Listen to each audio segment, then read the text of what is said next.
All right, it is Rob Sachetto in the studio, in the zombie making studio. How y'all doing, guys? Uh,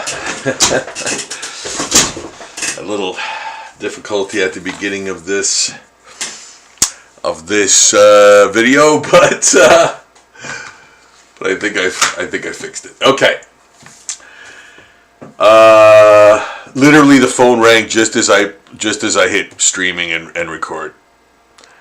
So that's why I was like, really? Like, seriously, man? Anyway, yeah, that's what happened. So, how you guys doing? I am Rob Sachetto, the zombie artist of Earth. The one person on Earth who has drawn more zombies than anyone else. Yes, it's a true thing, and I love doing it. I still love doing it after all these years. I've literally made a career sort of being the zombie guy. Yeah, it has been interesting. And I owe it all to art. Oh, you know what? Sorry, guys. I gotta check my 9 here, man. Sorry about this. Just hearing me talk and like vague whispers of what I'm doing on the art table, man. I'll get it together. Sorry, guys.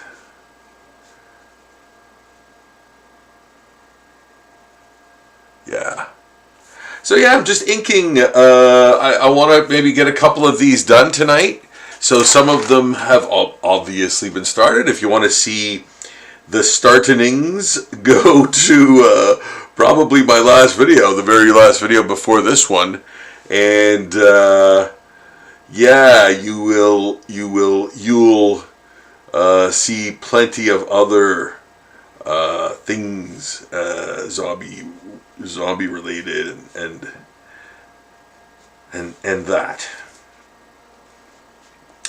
Yeah, so please check out my Patreon for new zombie art every day. I hope y'all do that, 'cause that's where all these drawings go. And form and texture, as I always say, texture. It's a weird word, texture. Yeah. Anywho, same kind of idea. This has already been done, right? So I'm adding in the sort of forming the lines that are gonna make up the formation of that area, right? So you want those lines to sort of follow a certain curvature of the breast that's underneath it, the roundness of it. You want to be able to sort of accentuate that, and add the necessary detail that basically makes that read a little clearer, or like, there's so many ways to do it, right? There's so many styles. This is the kind of style that I choose, this sort of more lush, detailed kind of thing. That's sort of my fun place. I like doing that kind of art, or this kind of art with a lot of detail and poppiness. Yeah, sort of like, for sure, comic book inspired, right? Like, for sure, comic book, pulp novels and stuff like that inspired, right? But the thing is too, if you're watching, and I notice I've noticed a lot more views, man. So a lot of you are digging a lot more of you are digging the process stuff, and seeing how at least I do things.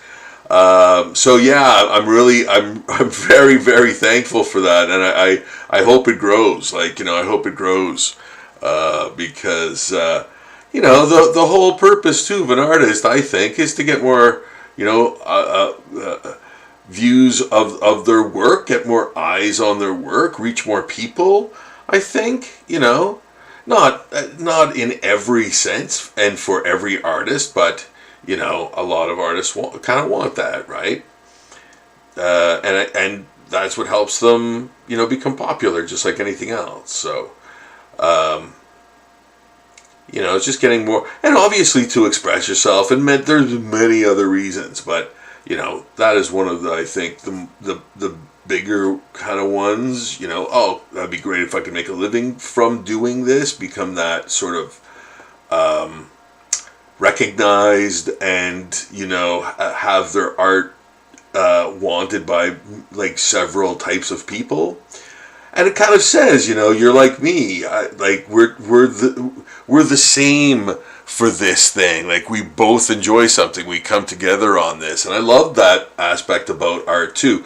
And I think that my kind of art does that too, because I end up I don't call the people that that purchase art off me as customers. I consider them sort of almost friends or fans or whatever. Because we're the same. We have the same kind of interests, right? And that's really cool. That's really cool when you meet people over something that like interesting, or it's just something you can come together on. So that I find that's kind of cool, and inviting. You can kind of speak the same language type of thing, So yeah. And I mean, every single walk of life, every single walk of life, like every type of person I've like met through art at cons, and I just find that really awesome, man. Yeah, like every type of person, man. And that's just, I find that so cool, So yeah, I love that. I love that. When that happens,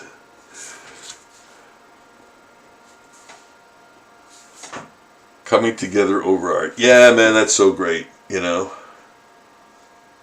had an old super fan contact me recently about getting a poster. Getting a poster, the Know Your Zombies poster, like, because she had it, and something, I can't remember what happened exactly, and maybe if I do, I don't want to say, because it's kind of not my place to say, but she ended up losing the poster, and she contacted me to see if she could get another one, and I was like, yeah, man, absolutely, just, send me your address type of thing, and it's on its way, man. But, she just recently, emailed me and said that she just got it, and I'm like, wow, that took a long time, because I sent that out seemingly weeks ago. So yeah, it seemed like it took a long time, because she just told me she received it, so I was really happy to hear that. So anywho. Tales of, what, man, I would have, college students ask me how to mail stuff out, man. And I was like, wow, that is a good question to, people who've never done it before. So yeah, that was a component in, the business of art too, like sending stuff out. How do you do it? How do you address it and all that stuff? So I would teach them how to do that, just like mail a package out. Or tell them how to do it. I don't know if I did that in class, or I can't remember now, but yeah, that was a question, like, how do you mail stuff out, So that was quite interesting.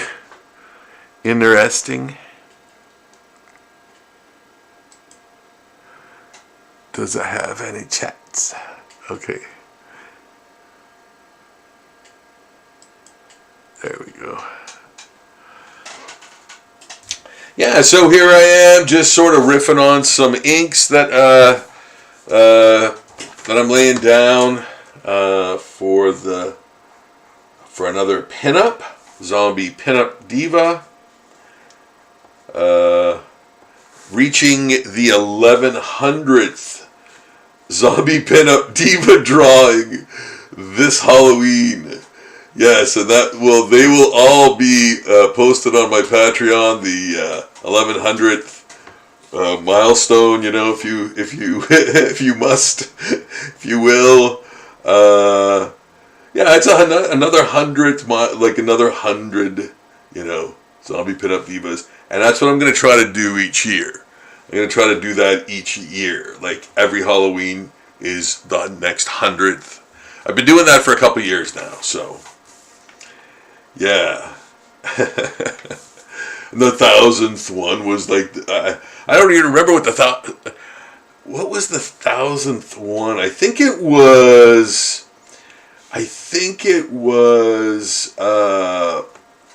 oh my goodness, what's her name from Return of the Living Dead? She takes her clothes off and gets eaten alive and stuff. Roxy? Oh man, I can't, like, now I've got that in my head and I can't remember her name. But Linnea Quigley was the actress who played her. But so I think I did like a Zombie Pinup Diva of her. Yes, I think that was the 1000th one, and it was of her and like these skeletons, like zombies around her, and she's dancing on the altar. But I put like zombies like looking at her and gawking at her and stuff. Like, it was kind of a tongue-in-cheek thing, right?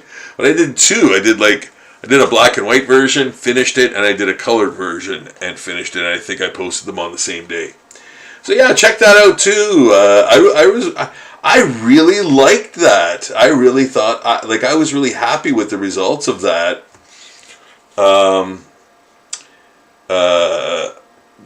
Like little duo of drawings, and I always thought, I should make those as prints. I should make those as prints. Yeah, that's good. Do those as prints. Maybe folks would dig it. So I think I have a couple of those as prints too. So if you see me at a con, check out the print box, and I've got a few. It's trash, right? Trash. Yeah, Trash is taking her clothes off again. Yeah, right? I think it's Trash. Come on now. Yeah, and that's my favorite zombie movie, man. That's my favorite zombie movie. So, anybody asking, which I've been asked that a billion times, my favorite zombie movie is Return of the Living Dead. Yeah. And, like, Night of the Living Dead is closely behind that, trust me. Like, it's, I know that's supposed to be the most highly revered one. And it should be, but I just like Return better for many reasons, Especially, and I mean, that was just as groundbreaking. Like, seriously, that was the next most groundbreaking zombie movie, because zombies talk in that, and anyone saying brains like that, immediately that they're doing a zombie. Like that's what they're imitating, a zombie, and that came from that movie, So that's groundbreaking, man, in and of itself, in my opinion, anyway. And like there wouldn't even be that though if there wasn't the Romero, Night of the Living Dead type zombie made like first, right? But yeah, love both. I just love I love the humor and the effects and the design of the zombies and all of that stuff. Like, yeah, that was a livelier. I don't know. I'm more entertained by it, I think. And again, don't get me wrong. It's not that I don't like Night a lot for all of its atmosphere and like even the social message. That aspect alone was great. That was, I guess, even groundbreaking at that time. I don't know, but I think it was very talked about and stuff like that, sort of discussed. for having a black guy in a sort of a lead role. Well, no, he was the lead. So yeah, that was sort of that was great. Like man, like that he just took charge of stuff, man. And that was awful. Like the end, like that's such a great movie, man. It's too bad what happened to it with the copyright stuff and all that jazz. Like that's pretty awful.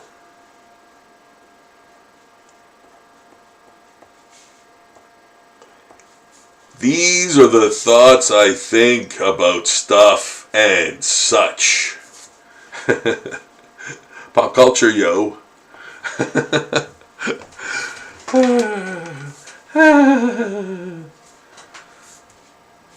Yeah. Just gonna do my check-in here. Do my check-in with YouTube. Okay, good. I mean, well done. Mission accomplished. Yes. Yeah, guys. So please check out my Patreon for more and more and more zombie art straight from the pen. Straight from the pen of Rob Cicetto, man. Watch it get done. Watch it get done. Watch it come alive. Rob comes alive, man. Yeah. And there wouldn't be a me if it wasn't for you guys, man. Like, I love you fans so much. You make everything I do feel worthwhile. Yeah, it's wonderful to have you like my work, support my work, check out, get your daily dose of the undead from Zombie Daily. Maybe support Zombie Daily if you have the ways and means, a $2 a month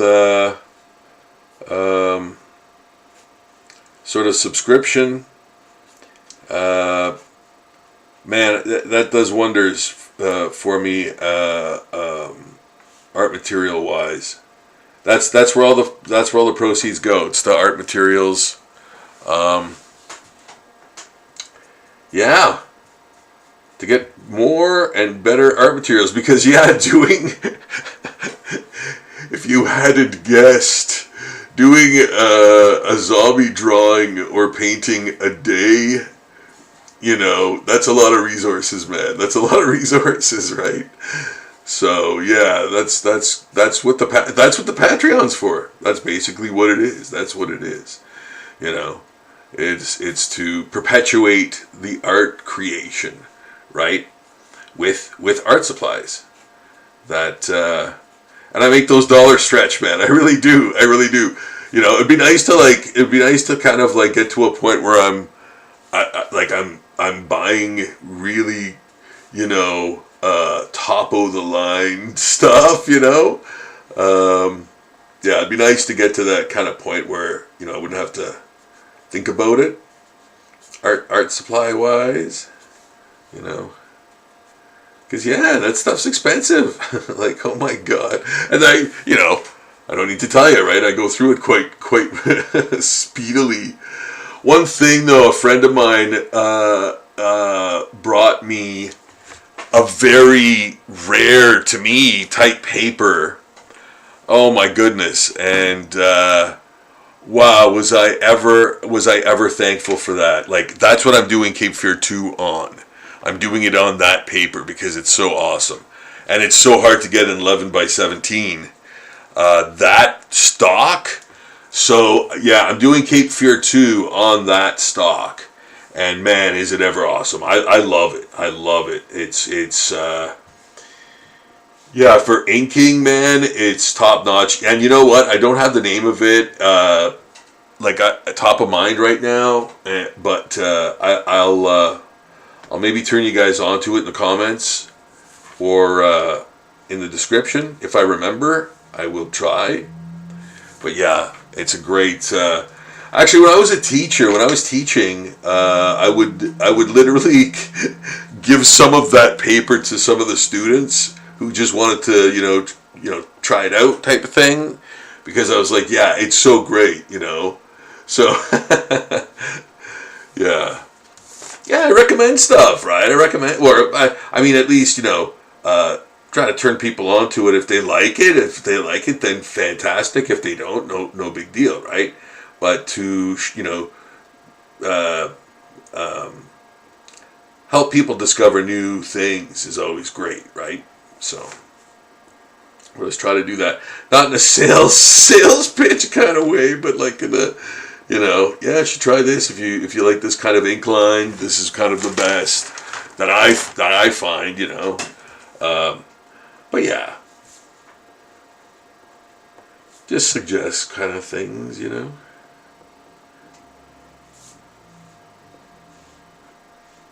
Yeah, but Cape Fear 2, I'm looking forward so much to doing that in front of your eyes, guys.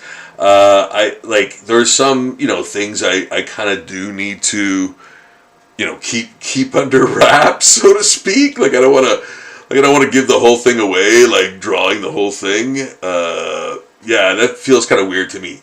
So I'm gonna draw as much as I can, and as sort of staccato a pattern as I can. So like, you can't really piece things together, kind of thing. I know it's kind of weird that I'm even saying that, but yeah, I have to kind of do that because I want to do comics for you guys too, like and yeah, do some comic pages, get some stuff done too, while I'm kind of showing you guys how I do it and how I ink comic book pages and lay them out and stuff, because man, like I'm sure I'm very alone in my method at this point in technology, but I can just show you what I do to get the result that I've always kind of had, that I enjoy, that I like, type of thing. So yeah.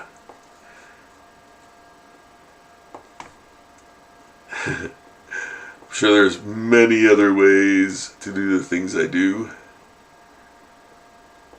but this is how I do it. This is how not even gonna do that. Not even gonna do that. One moment. A moment. Okay. All right.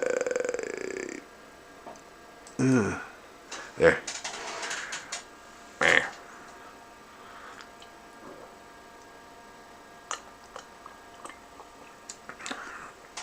Oh, I got a good strong coffee going. Yes. Yeah. Can really taste them beans.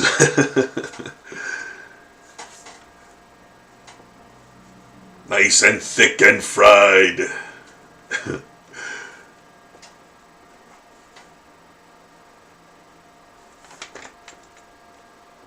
So, yes, I'm very much looking forward to doing Cape Fear 2. I hope you guys, if you have Cape Fear, the first Cape Fear Power Struggle graphic novel, if you ever bought that off me, if you ever obtained that from me at a con or otherwise, drop me a line sometime and let me know what you think. Maybe even on a video while I'm doing, number 2. While I'm doing number 2. Yes.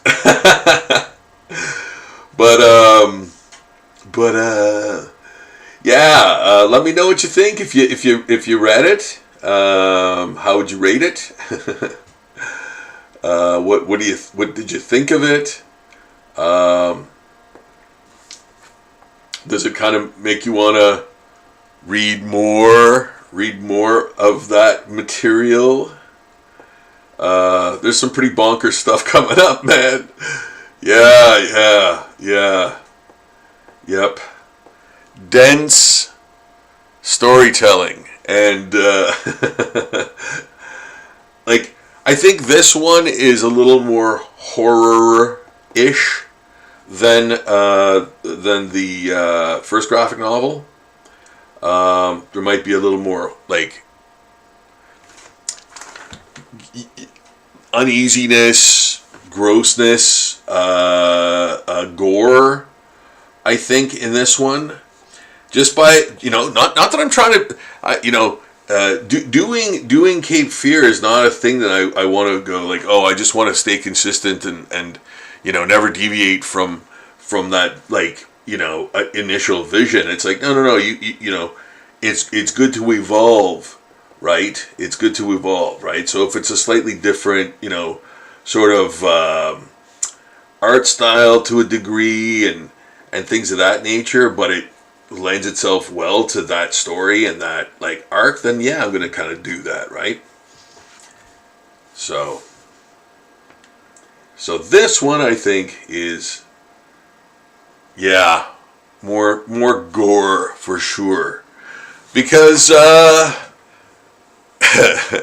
hell is involved, yeah, in this one. So spoiler alert, but yeah, there is a lot of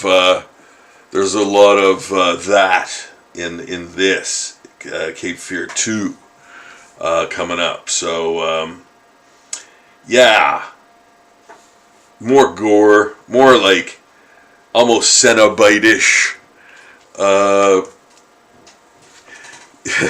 stuff happening, and man, yeah, I'm really looking forward to. I'm getting very excited to do more, and I really want to do that for you guys, and just show you more of the process. I have done that before, right? I have done that in other videos, other live streams. So if you want to check out a couple of older live streams where I'm doing comics, because I already started doing that. But I will do more, for sure.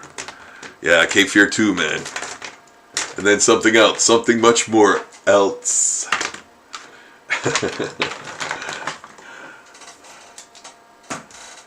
No, that's not a good fill. That's not a good fill tool.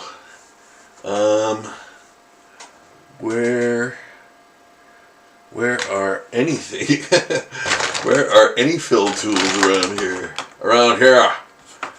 No, none of them are suitable. Seize them. None of them are suitable. Seize them.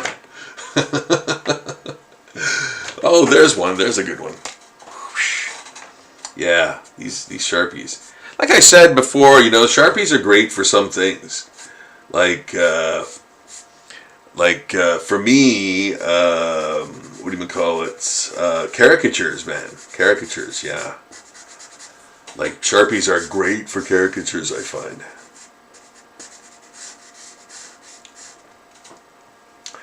But, they do have their drawbacks. Like everything else, right? Like, nothing's perfect, and you use Sharpies for what they're sort of good for, And yeah, man, I have like stuff that I did in Sharpie 30, 40 years ago, and it hasn't faded. So, I mean, yeah, like it's not like it's in the sunlight. Of course, anything would fade in that. But I'm just saying, like, it's not faded at all. And I'm like, wow, that is awesome, because I always thought, and I'd see sometimes where there'd be fading, but I guess it was under different circumstances, right? But yeah, I find them pretty solid, man. If I use them. I use them for other things, cartoony things more. But yeah, so just filling in, and you know what? Always, like, this is another thing. This is sort of another habit of mine or thing of mine where, very rarely is anything completely black. There's always sort of like grains of white in there. And I think that's the influence of a lot of different inkers that I've seen that I love. Obviously, right? And I sort of incorporate that in my art often. But you got to get the right kind of thickness of pen here. So I gotta search for. This isn't gonna work, is it? Oh, well, it's not bad. Yeah, so it's not entirely super black. It's grainy, right? Like it's grainy. Yeah, it's got little nuts and bolts in there. Yeah, and I like that. I like it because it's it's texture and I like texture. I really do. It's one of my things. Yeah. And I'm not saying that I'm one of those like more is more guys to the point where it's like like unnecessary.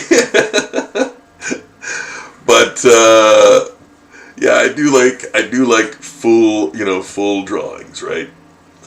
So like drawings like Art Adams, man. Art Adams, him. Like I love his work so much. Sometimes he just goes like unnecessarily detailed in his backgrounds, man. And but holy crap, you gotta admire the like unrelentless like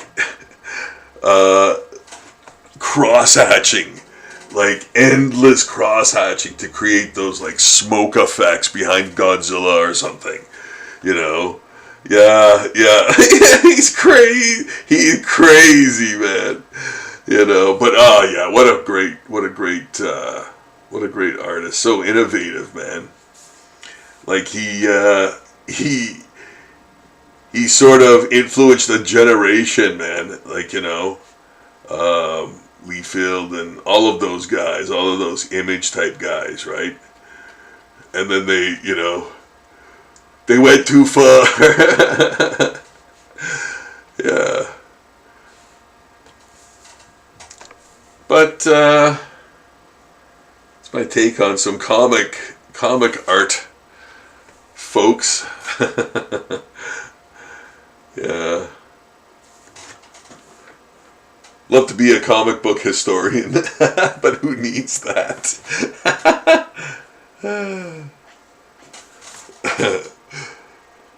Make it a college credit. That'd be awesome.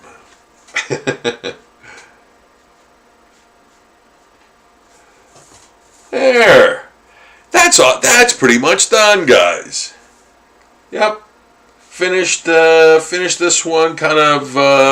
It was mostly done, but there was a lot of work that needed to be finished on it. So I think there we go. That is another new Zombie Pinup Diva. Yeah. Yeah, well, theoretically I could keep doing this forever, but, But yeah, no, it's for all intents and purposes done, Yeah.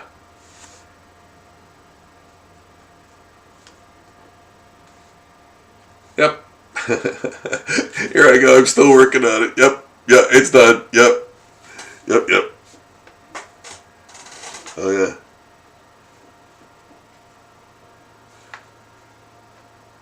Yeah. There. Okay. Oops. Sorry. I added the nose bone sort of structure there. And, yeah. There. Right? That's a great... I like that one. I really like the way that one turned out. It's nice and poppy and punchy and detailed and elegant and I think beautiful. I think I really like it. So good. So there's one more Zombie Pinup Diva. Now I was gonna ask you guys. I don't know if there's anyone on chat right now. Let me just check. But was gonna ask you guys if you want me to draw Zombie Carnage, because yeah, I've got a reference here of Carnage, and I'm like, should I do a Zombie Carnage like from scratch and kind of show you guys? So I don't know if you want me to do that. I might do that in the next, I'll give you guys like maybe a half hour to weigh in on that if you want. If you want me to do a Carnage zombie. Okay. There. Yeah, if you want me to do a Carnage zombie, let me know. And I'll maybe do that from scratch.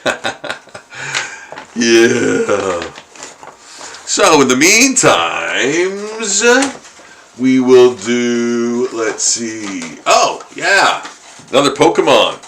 Cool. I like this one. It's kind of like a Godzilla stance,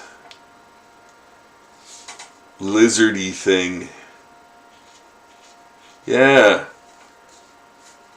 Another new Pokemon. That's awesome. Yeah, I think I've got to pencil some more soon. I'm almost out of new ones. So yeah, I have to do some more soon. But I've got these to ink, and I'm kind of glad to see these. Yeah.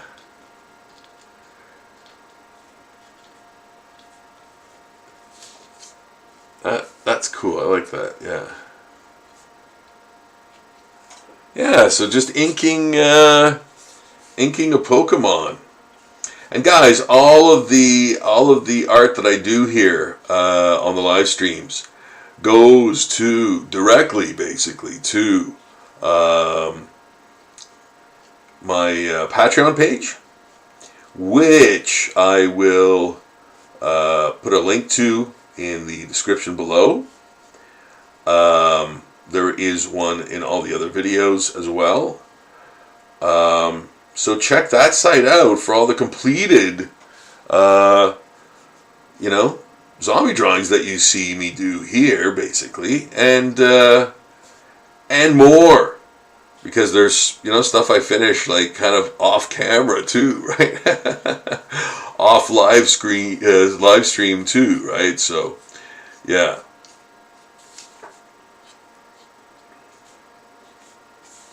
So yeah, just putting some nice little details in there, giving him a tricep and giving him like bone structure.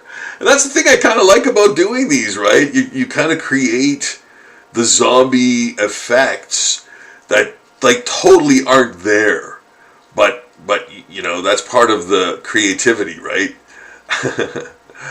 So or how to alter the creature just enough that it obviously looks like it, but is completely zombified. Like those types of things, like regulating the amount of zombieism and things like that. Yeah, knowing where to put it and how to do it. Yeah, those are things I take into consideration with every drawing, man. Like it's kind of like, there in my head now, more ingrained because I've done it so many times. But that's the thing, right? You still sort of think of those things on a micro level, so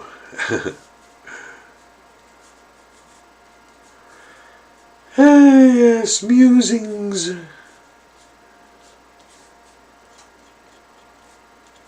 So yeah, if you guys want me to draw a zombie Carnage, weigh in on that. Let me know if you want to see me do that from top to bottom. I'll start doing it tonight. I was gonna do something new, like brand new, anyway. So I thought, I'll throw it to you if you want me to do that, or if you want me to do more pinups.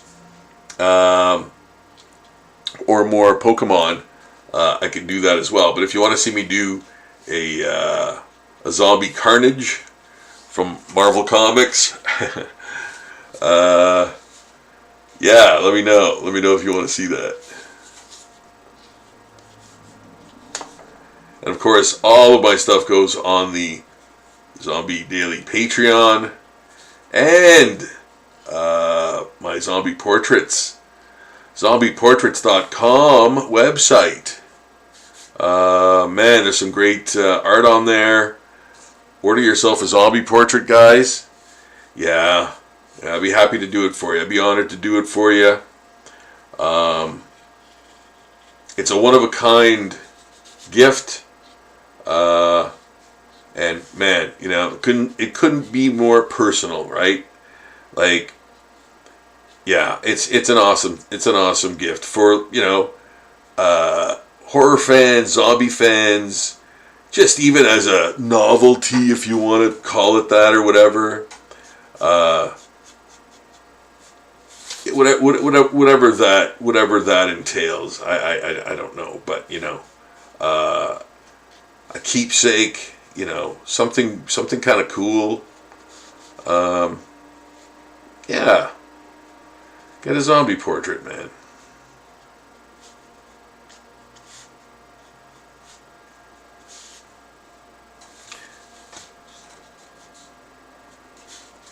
Or order a custom too, guys. If there's a character that you want to see me do, if you want to order a custom for yourself, if there's a character you want to see me zombify, I just did a deluxe Iron Man Tony Stark custom for an individual. Yeah, I really enjoyed doing that. That was a bit of a challenge, man. But yeah, it was great. I really you know, love doing customs for folks. Unbelievably reasonable rates. Yeah, so if you want to get a zombie portrait or order a custom, just go to the Contact Us button on the Zombie Portraits website. Or shoot me a message on the Patreon, or shoot me a message right here in the comments. You know? Yeah.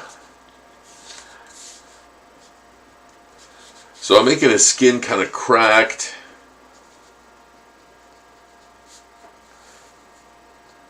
Because he's a lizard. I think they say reptilian. Oh. Right, this is on the back of the cover. Cream body. Oh, yeah, okay. Yeah, anyway, yeah, so, yeah, he's a reptile. So, like, I'm kind of making the skin kind of cracked and,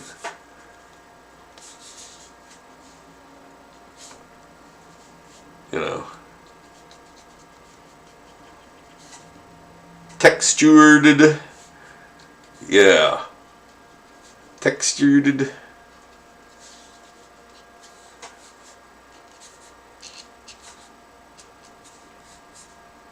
And that's that, and this is kind of just how I, you know, do my process. This isn't the only game in town, of course. There's many other ways to do what I do. You know, illustrate and stuff like that. But this is just one of them. So I'm not saying, yeah, you know, learn this from me because I'm the best one of it. You know, this is just the way I do stuff, and if you dig it, cool. We can be friends. Well, we have some in common for sure. You know, if you dig the stuff, right? Like I was saying earlier, like art brings people together. I think too. You know, I've met so many different, vastly different, you know, seemingly right types of folks. And then, you know, like through doing cons and stuff, and like people that I never thought would be interested in my kind of work, you know, seemingly, right? And I've just met so many people that like love my work, so that's just one way of kind of communicating and getting to know people too, right? Like you kind of do it through art, and And if you like it, then hey, you have a common ground right away, right? So, yeah. Not to say that you have to like my art. Like, we can be friends if you don't like my art, but I hope you do. But I'm not gonna hold it against you.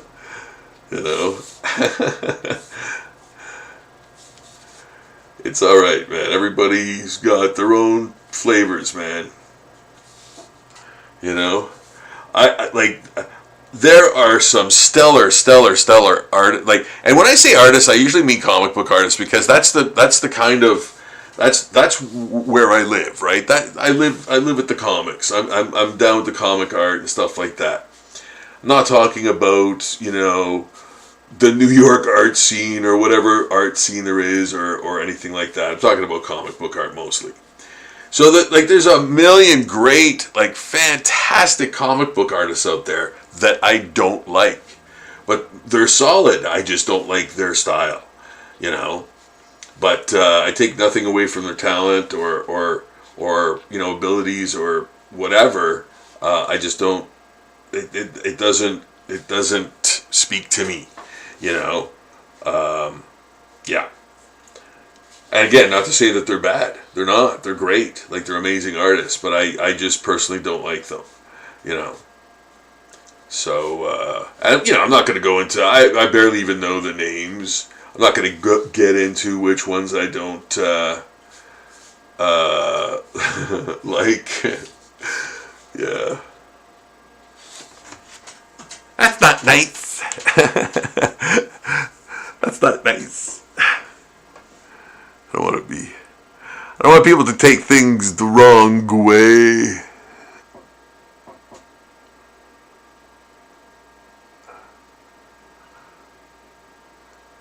Oh, candy cover, you vote for a Dolly Parton zombie? I've actually done that already.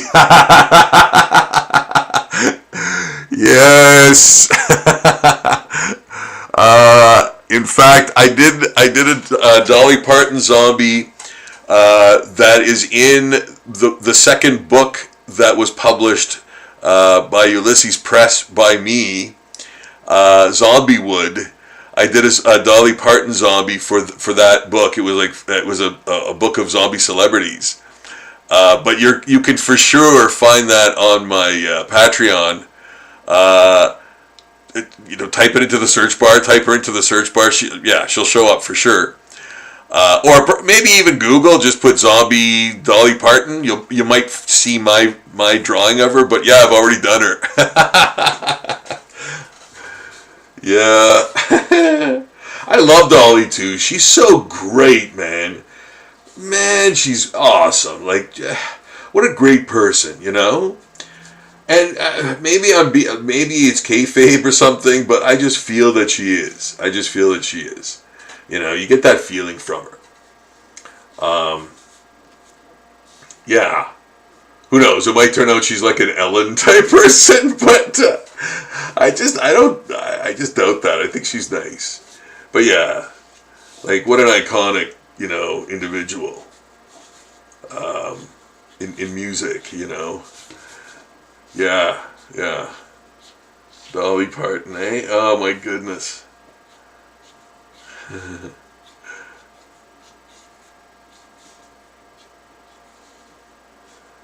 Reminiscing, well, I'm going back in my head and thinking what her career was about too, because she did movies for a bit with Burt Reynolds and stuff way back. And 9 to 5, she did the movie 9 to 5. Yeah, and she did the song too. Yeah, working 9 to 5, man. Yeah, Dolly Parton. Yeah. I know too much. About Dolly. Yeah.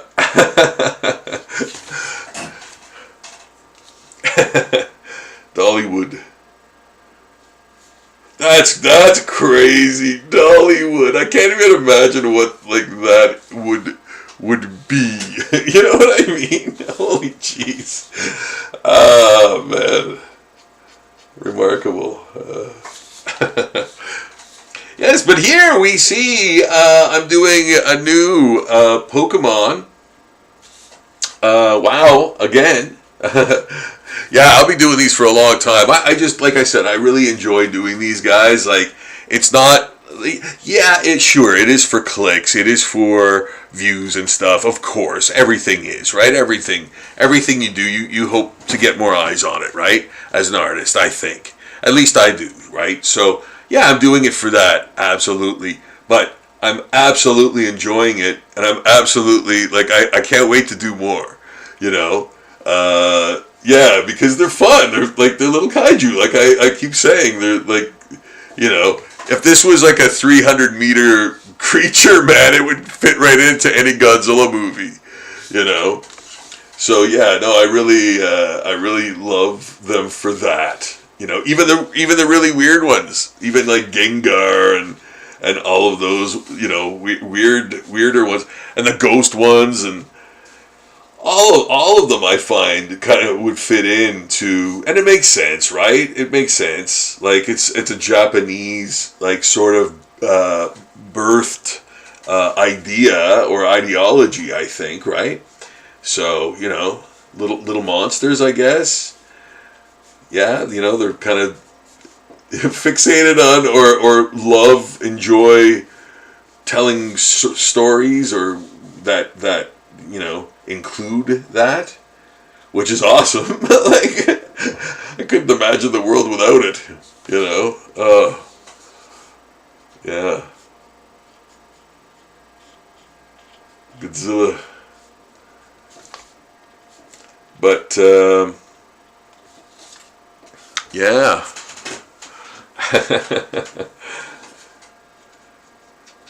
I think that one, you know what? No, I think I have to do something with the eye to bring it out. I'm going to do a little bit of this. Yeah. And a little bit of this. Blending. Yeah. Yeah. There we go. Yeah, and then a little grayer around. Make the eye pop, right? Make it pop. Make the eye pop. You know. So check here. Oh, hey Douglas. Yeah, you probably do have the book. Yeah. Dolly's in there, man. Hey, thanks for watching and commenting, man. I hope you're subscribed. Subscribe today. Subscribe today. Yeah, Douglas, what a great guy. Fantastic guy. Yeah, I think he's got all of my books. I think he's got all my books, Cape Fear and everything. So I appreciate that, Douglas.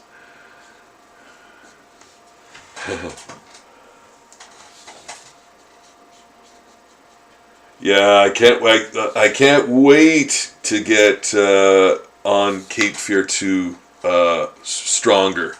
I'm really working up to it, and I think next week we'll do a few live streams with the me doing the comic, me doing Cape Fear 2, and I hope you guys enjoy that. There's a lot of crazy stuff coming up in that comic, so you know, join me, and you can come into my studio, watch me draw Cape Fear 2 live. Yeah, and watch more gore, more gore and horror than the last one, than you know, the first Cape Fear graphic novel. I'm gonna add a little highlight to the eye on the side here, right? Pop that eye, and a little bit of highlight there, maybe there. Just balancing it out, though. You know, just balancing it out so, you know, it's not on all one side. Yeah. Little highlights, slimy, sort of reflective skin, type highlights. That could mean whatever, right? That could mean, scaly skin, slimy skin, whatever, right? So it's there. It's there on top of the inks. So, oops, I think I have to ink this little droplet of blood. Yep. Woo, woo, woo, there. And there. Yeah. Close that line up. All right. So there we go, guys. There's another finished drawing. You're watching drawings get finished tonight here on the live stream. If you'd like to see me do a zombie carnage from Marvel Comics from top to bottom, I'll do that tonight if you'd like. So if you want to weigh in on that. Otherwise, I'm going to work on this insect. I'm almost done. Yeah, this is going to go in the Zombie Insects new series. Lord only knows where it's going to go, how many I'll do, but I want to do a lot. I really like it, and I think it's a great idea. Yeah, doing zombie insects. I think there's a lot you can do with them, and I kind of like what I did with this guy. This earwig. I added these little tubercles and bubbles on him. Are there?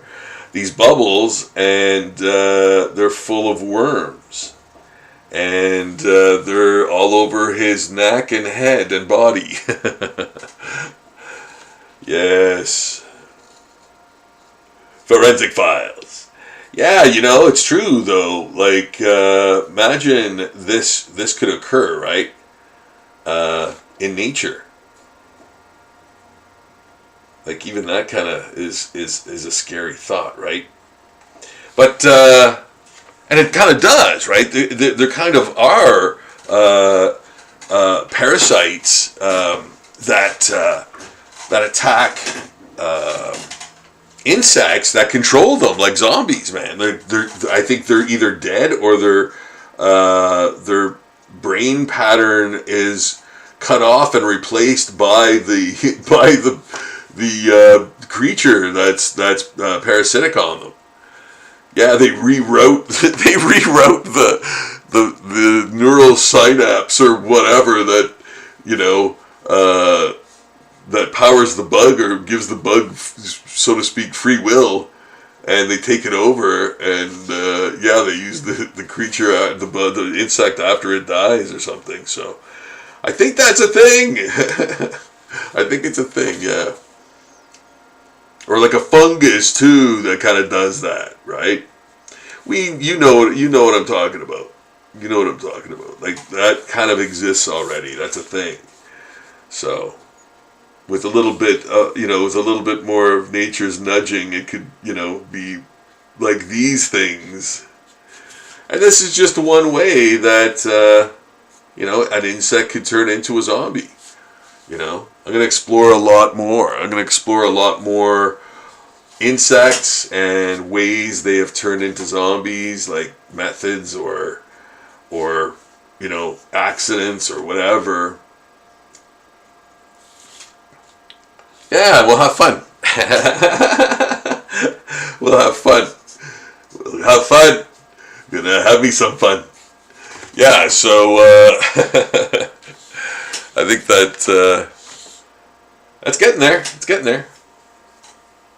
This pen, I'm afraid, is giving me the dry brush, so I have to put it aside.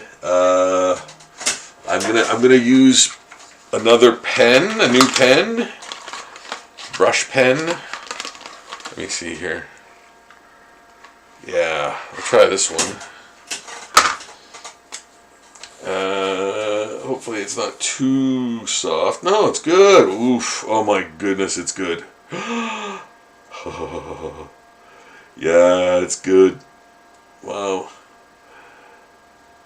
yeah, very, very nice and tight nib or tip of whatever nylon. Yeah, and guess what? It's a Stadler, man. Yeah. Hey Stadler, give me some money now. No, I'm not shilling for them. I really do. I use Stadler pens, and I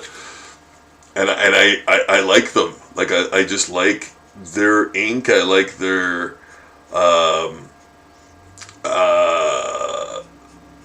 feeling of their pens. Yeah, the tips or nibs or whatever you want to call them. I love those, the stiffness of them, the yieldingness of them as well. I like how they do. They are slightly elastic, just enough to, make it great.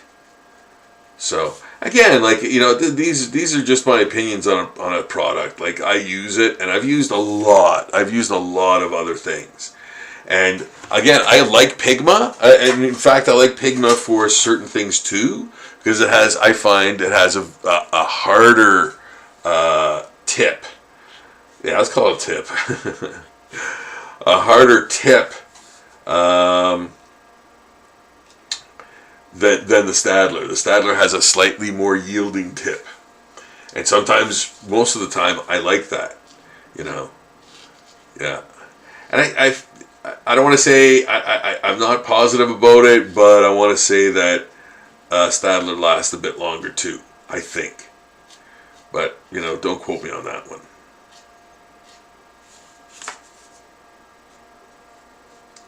But yeah, again, just observations, guys. I'm not trying to sway anybody in any direction other than if you really dig my work, man, I'm so glad. I'm very glad that you do.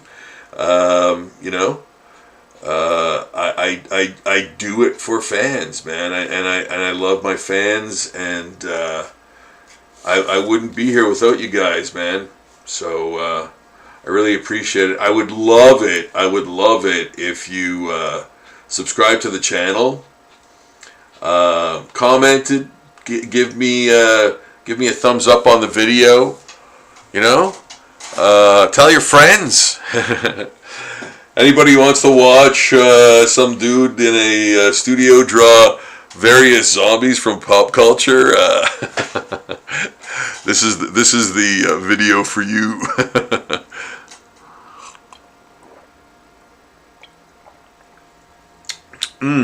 Oh, that's good. Yeah, so here we are working on the zombie insect from the Zombie Insects series. And it's new. I just started it, I think, last month. So it's a new series, and it's going to have a really fun... I think it's going to be a lot of fun. It's going to have a lot of fun sort of details and ideas in it. Be very unlimited, I think. Yeah.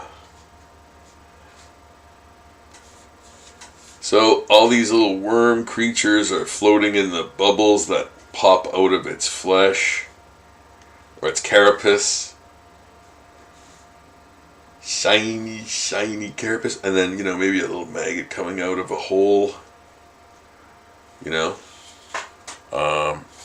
Yeah. Hair. Weird little stiff hairs. Yeah. Yeah. I just thought of that, and I'm like, okay, I'll put it on there. Because I think it works. I think it works. That's more of a fly thing. But in the case of this, because it's turning into a zombie, putting these weird little spiky hair, like these really tough hairs, kind of work. Make it even more grotesque. Yeah.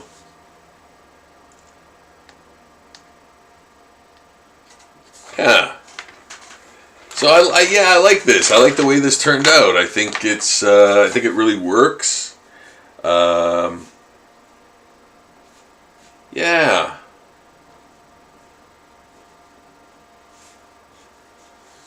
Yeah. All those little nice, beautiful little details and those little weird bubbles. Yeah, I think I need some. I think I need some high highlights. Like, yeah, I think I need some high highlights. And then it will be a complete. Yeah. Where's my highlighter? Here we go. And again, this is like Bic Whiteout, man.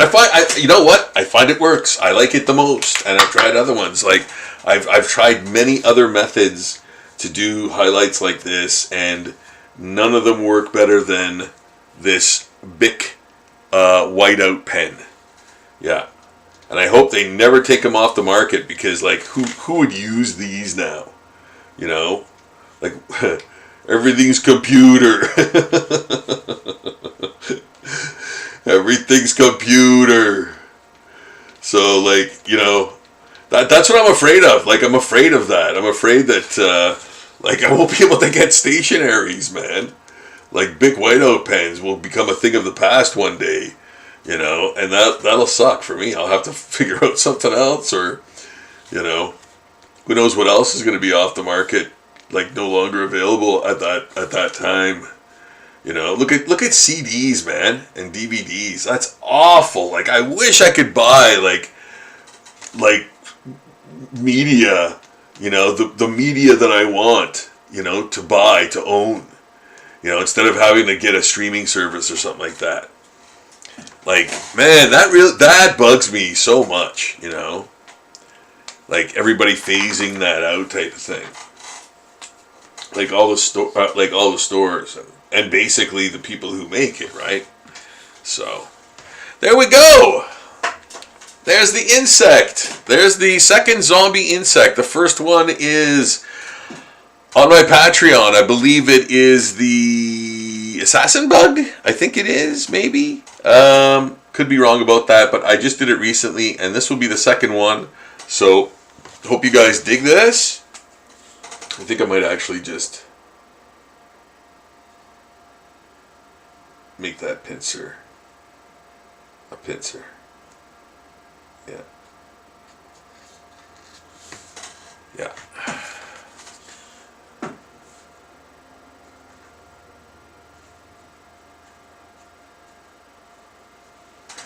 Yeah.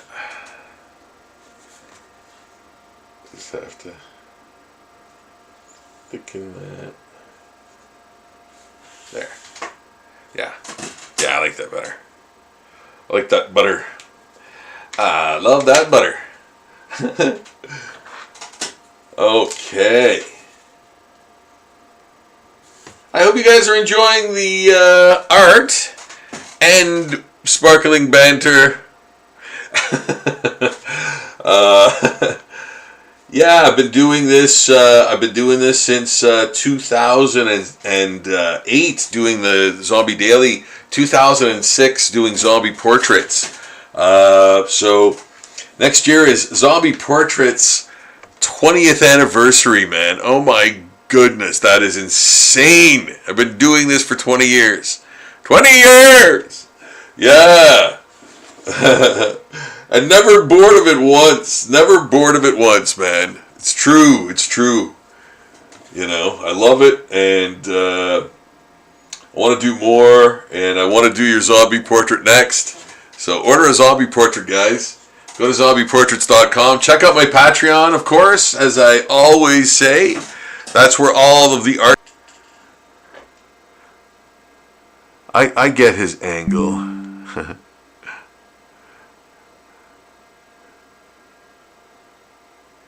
Yeah, so maybe I will. Maybe I will do Carnage. Absolute Carnage. Yeah, that was already a book. Okay, so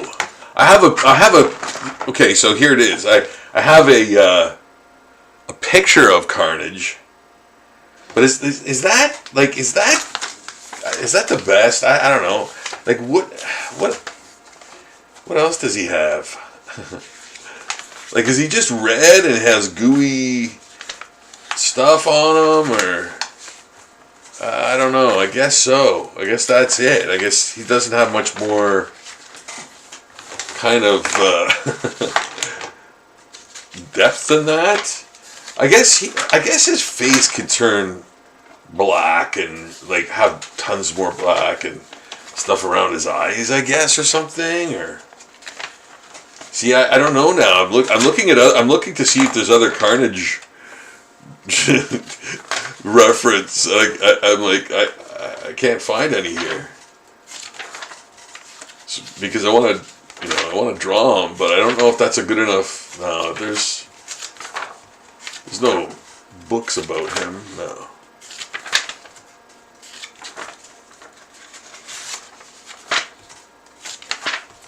Okay, well, anyway, Deadpool, Wolverine, Daredevil.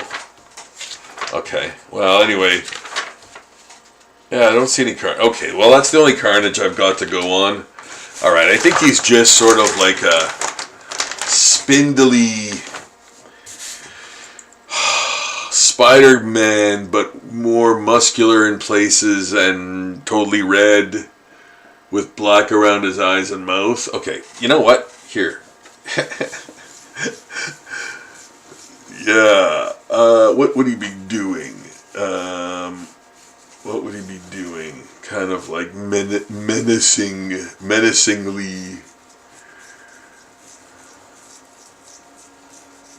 Like, maybe running? No. Running towards you? Nah. Yeah, see, that's the thing. Like, I'm trying to figure out, and you know what? I kind of don't like this paper. Where's the paper I was going to use to do? I was going to use, oh yeah. Okay, I'm going to use this paper. Yeah, because I find it's smoother, and I want to use a smoother paper. Okay, so I'm doing Carnage. All right, maybe so he's menacing, I guess. So, head, arms, maybe huge. Oh, you know what? Yes, that's his gimmick, right? He can turn into things. Okay, so I'm gonna make him have like bones at the end of his claw hand thing. That's gonna be, you know, Zombie Carnage, you know. So here's that, and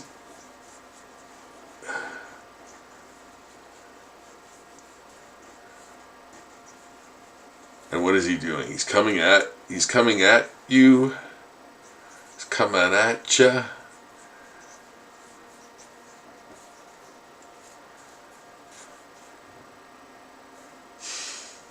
I don't know if I like that. I was kind of thinking of doing the same kind of thing I did with the Venom one.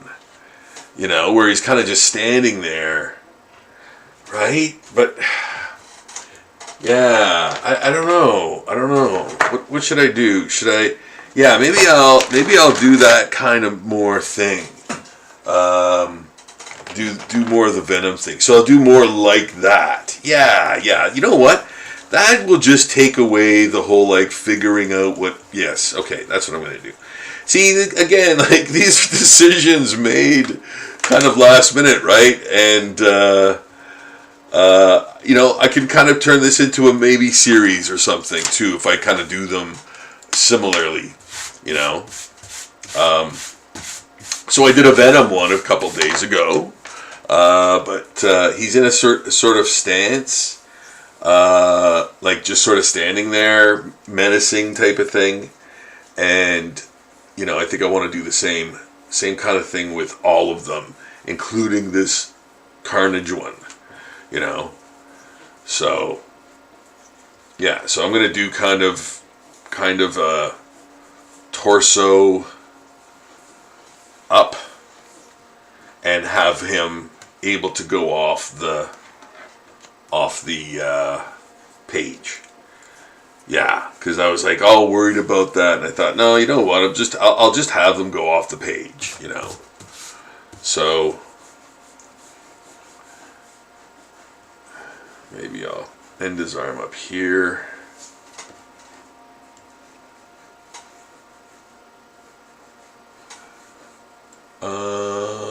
What should I wonder? Oh, maybe maybe have his head kind of tilted like right weird like that. Yeah. Yeah.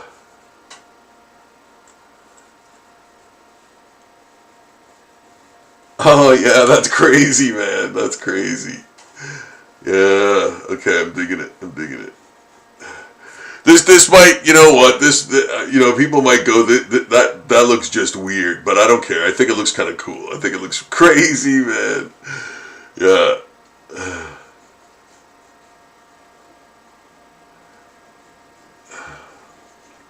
So,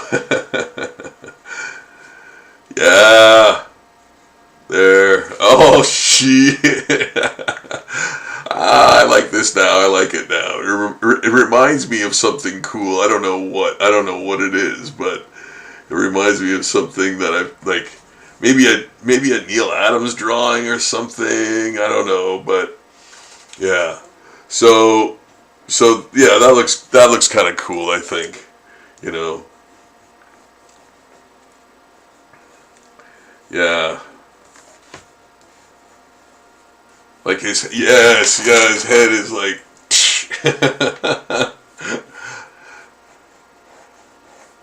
Yeah, I totally have to fix it, but you know, because it is all weird and everything. I just kind of made it up on the fly, and I thought, yeah, it would work. You know, that should work, right? That should work. So. Yeah, it's a little off, but I'm keeping my baby. I'm keeping my baby, man. Yeah, I'm keeping it. I'm keeping this. And then he's got kind of like, yeah, he's insane, man. He's got like all kinds of crazy. He's got all kinds of crazy dark patches. He's kind of like a ripe banana, but like red instead of yellow. You know, he's got all these weird little, I guess, symbiotic little worms around, like, you know, going around his body or whatever. I think, right? Yeah.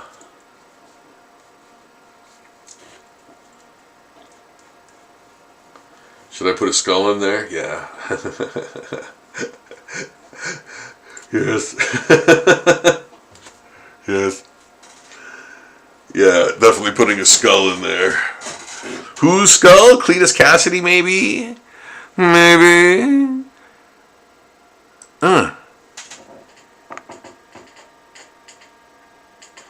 Okay. There we go. So guys, yeah, check out my Patreon page, of course. Lots of fun there. See, that didn't work. All of the zombie art that you see me do here, and much, much, much more, are there for you to peruse. I was saying that I was almost near 4,000 posts.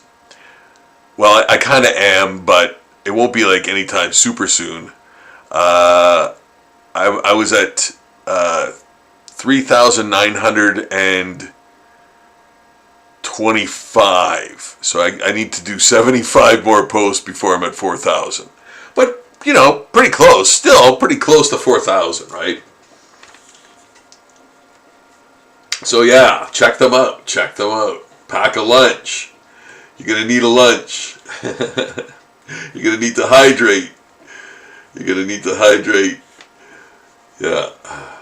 You'll have a lot of fun. You'll have a lot of fun. I can tell you that much for free. And I can tell you this. It is free. Would love it if you could help support me there for $2 a month, just to buy art supplies for more art for the page. A little circle of life going on there, little microcosm of life there. If you have the ways and means to throw in $2 a month to the Patreon, I would sure appreciate it. And yeah, it really helps to help me continue being creative, man, and put more work on there every day for you guys to enjoy. And I cannot thank my patrons, my current patrons, past patrons, enough for your support. Like, it means everything to me. It means everything to me. You know, so yeah. If you have the ways and means, check out. You know what? No, there are a couple of things that I had to put behind the paywall because of conditions from Patreon. So yeah, there are a few things. So yeah, man. I mean, even if you subscribe at the $2 a month thing, you have access to everything. So yeah, even the stuff that's that had to be behind the paywall thing. So yeah. But guys, yeah, check it out for sure. Check out Zombie Portraits. That is a thing you have to do. Get yourself a zombie portrait before it's too late. Is that gonna work, man? That is crazy bonkers. That's no good. That ain't no good. Rob, what were you thinking? That is so... What the... Oh my God. Why didn't anyone of you stop me? Why didn't you stop me from creating this? That is whack, man. Oh my goodness. Oh, I played myself there. I played myself hard, man. I was all thinking, oh yeah, that's really cool. No, it wasn't. No, it wasn't. That was awful. And you know what? I'm not really supposed to erase on this paper, but yeah, that was bad. That was bad. Okay, all right. Here I'm regrouping, man. Here's the thing. Yeah, here's what's happening. Yeah. Yeah. I've had enough. That's enough.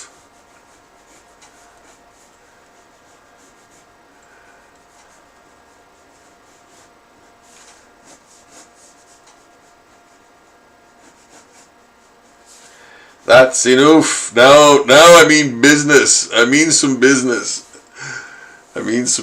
this time. Yeah, talking about business.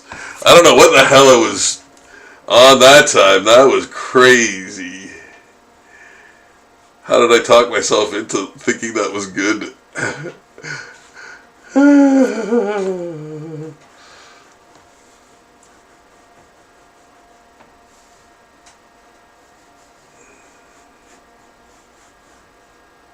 I can talk yourself into thinking that's good.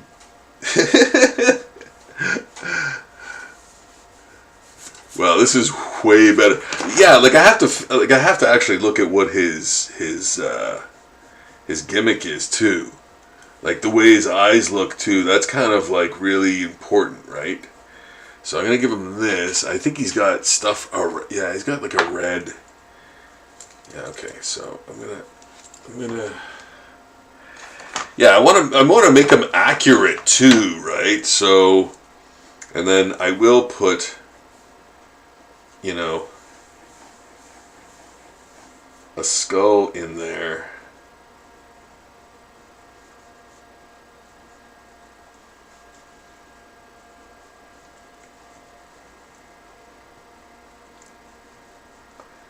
Yeah. You see me doing that? Yeah, so I'm putting a skull in there too. Like, Cletus Cassidy's skull, or whoever it is at the time. But yeah, so it's a zombie version of Carnage. Carnage Company. Yeah, so I'm gonna make the teeth a lot. I'm gonna make the teeth a lot like way more plentiful. Yeah. And I think Rose, because again, like, it's a zombie version, right? So it's crazy. So.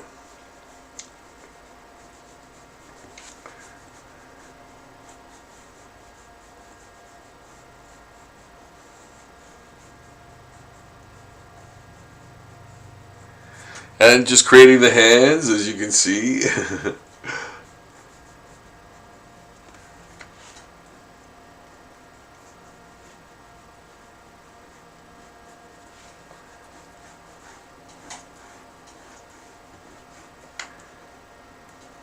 So you do I am covering one of the hands, right? But I have to draw it in entirely first before I cover it with the larger, I guess, right hand of him, because I don't want to be like trying to pick out which lines to go with, when this is already in there. So I put the far hand in first, draw it in its entirety, so I know where to pick up the lines after.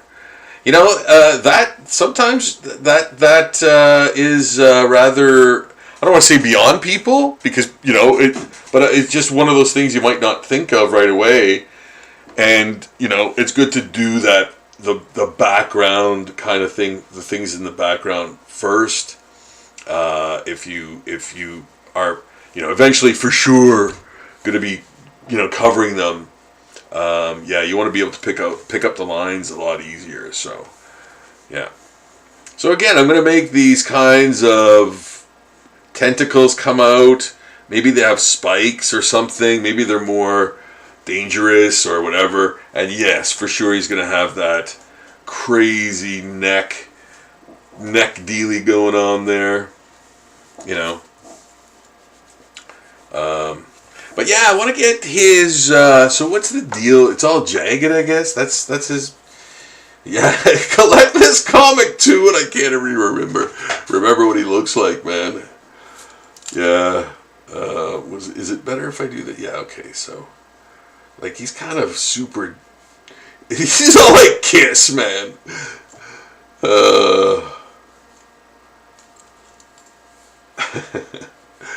But yeah, I guess he kind of has this like crazy.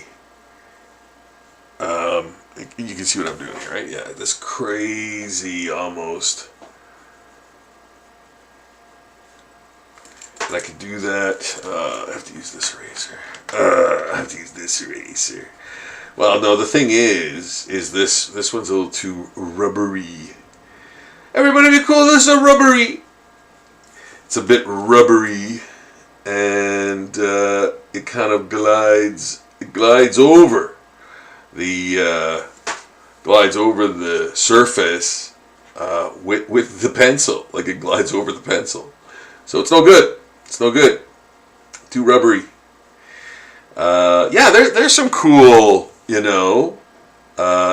tooth, clusters and sort of a bunch that are overlapping and stuff. I like that, man. I like that kind of, the Thing, kind of deal where it's like, and you know what? I'm going to put actually kind of gums, I think, or whatever here. Yeah. But those eyes are kind of like Kiss-like, though. I think I must have to change that. Yeah. So here you see me trying and failing and trying again to do a zombie carnage, and back from the ashes, up from the ashes, man. Yeah. That first one was awful. If you guys saw the yeah, man, I flub stuff sometimes, of course, right?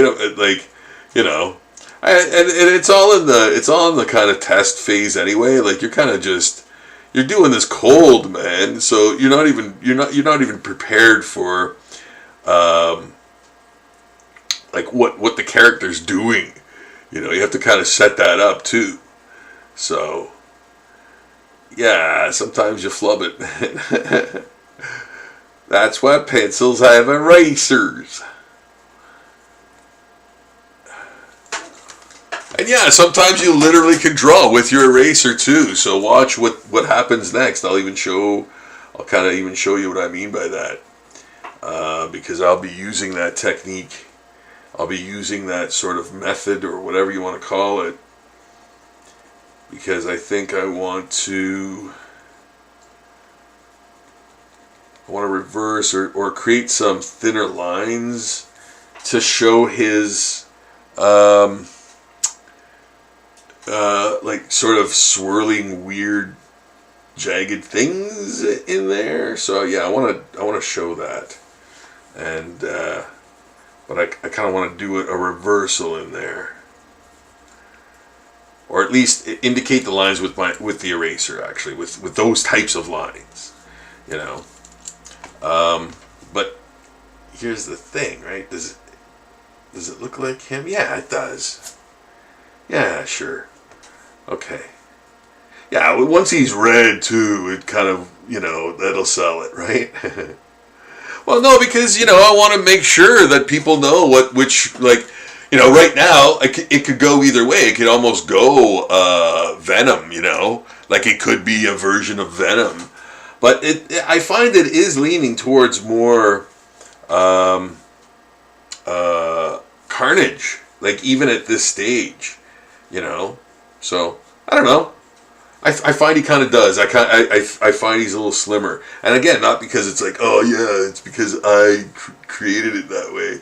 No. I tried, and I didn't think I succeeded, you know. So I think it looks kind of Carnage-y. And then, you know, Carnegie Hall.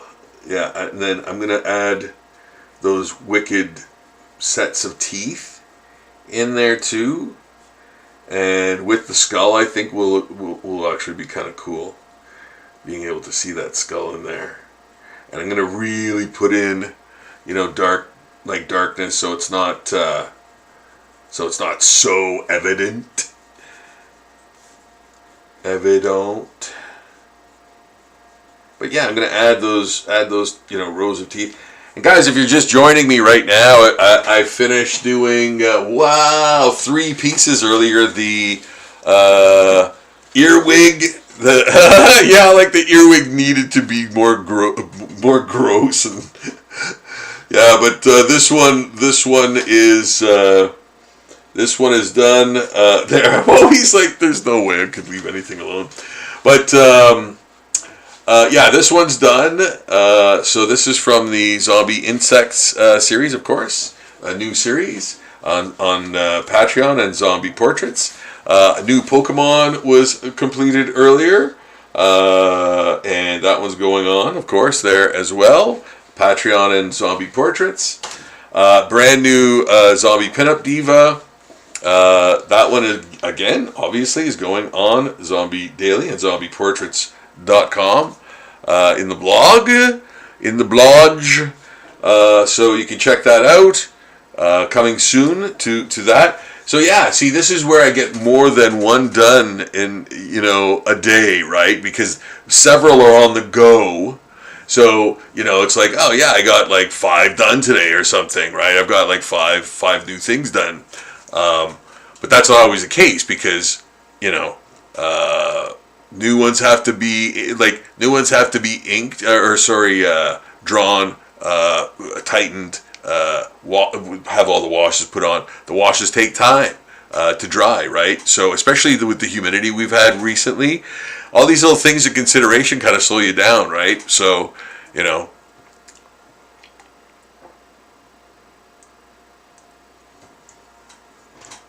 But I give myself deadlines, right? I give myself deadlines to get things done. And, you know, a lot of people ask a lot of people have asked me like how I've kept interested and motivated with kind of doing the same, stuff in the same orbit continuously. And man, like I would say like give yourself goals, man. Like, you know, and you could start out with like one drawing a week has to be done. One drawing a week. Put it on all your socials. Get people to kind of check it out, and you know, if that's your goal, right? If not, then it has to be private. But or you can make it private or whatever. You don't have to show anybody anything, right? But you know, if the goal is to sort of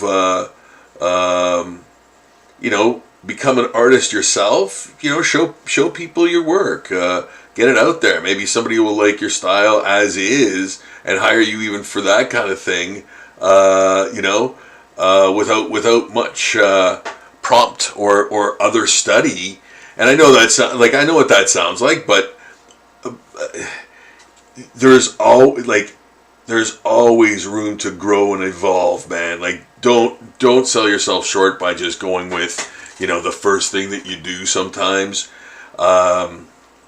Yeah, man. I mean, you know, like things aren't worth, things are only worth what they are through like that kind of, I think, struggle or process rather, which is a struggle sometimes, right? But I think, you know, you feel better and more vindicated and more like proud of yourself if you've kind of, you know, worked harder at the craft. I just think I think it's almost like that chase versus, getting what you want, conclusion. You know, I favor the chase. I favor the chase more, you know, kind of thing. So,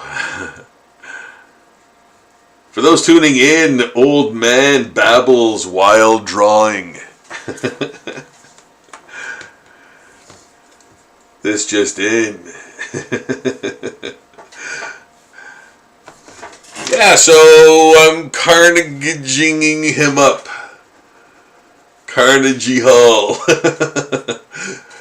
Yes. Doing a zombie carnage for you guys. Bottom to top, top to bottom, bottom to bottom. Growth. Growth. Yeah. So there it is. I'm drawing it. I'm drawing it right in front of y'all, with no shame, with very little shame. Yeah. Only art. Hey, did I ever tell you guys about how I got kicked off of OnlyFans? It's true. Yeah, that's a story. That's a story for another time. I got kicked off of OnlyFans as a creator. Yeah, with extreme prejudice.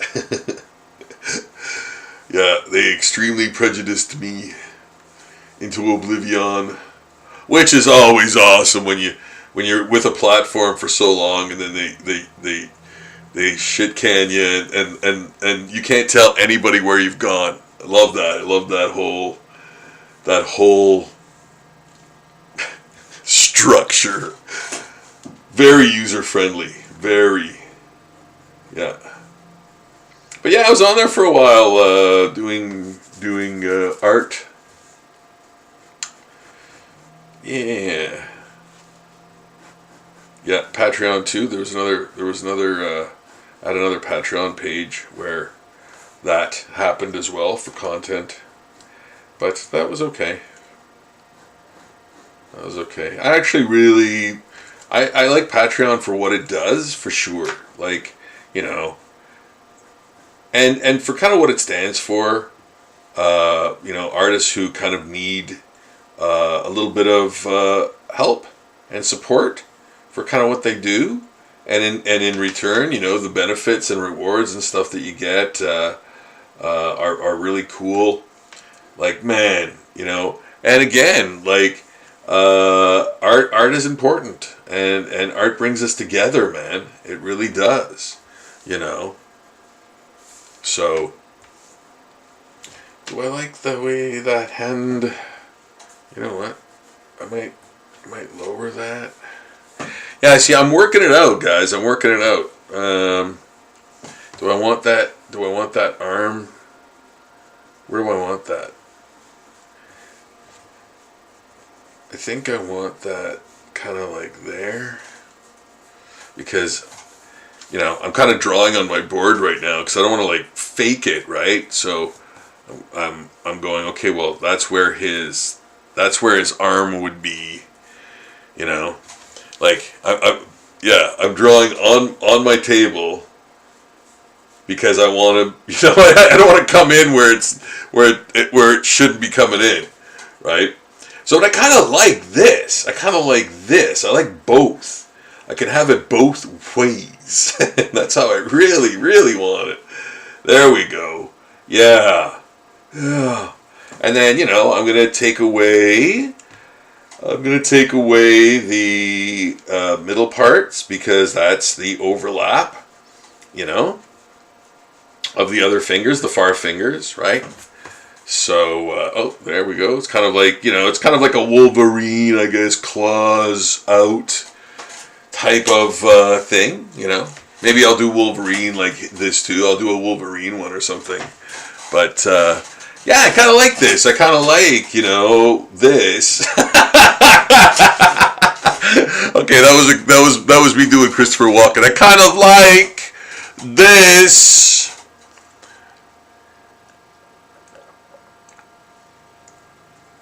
Oh, yeah.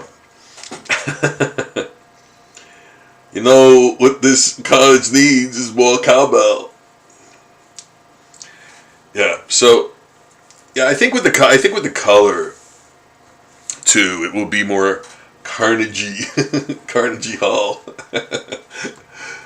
Yeah, so yeah, this arm too, like, I'm kind of going like, you can't see where I'm where I am out here, but like I'm kind of going, okay, if his arm is out here and I'm drawing on my table to sort of connect it, it's probably there, and this. So that's probably correct. Or it's, up there. So it's still, it still works, right? This comes in at a natural point, not at a weird angle. And that's what you want to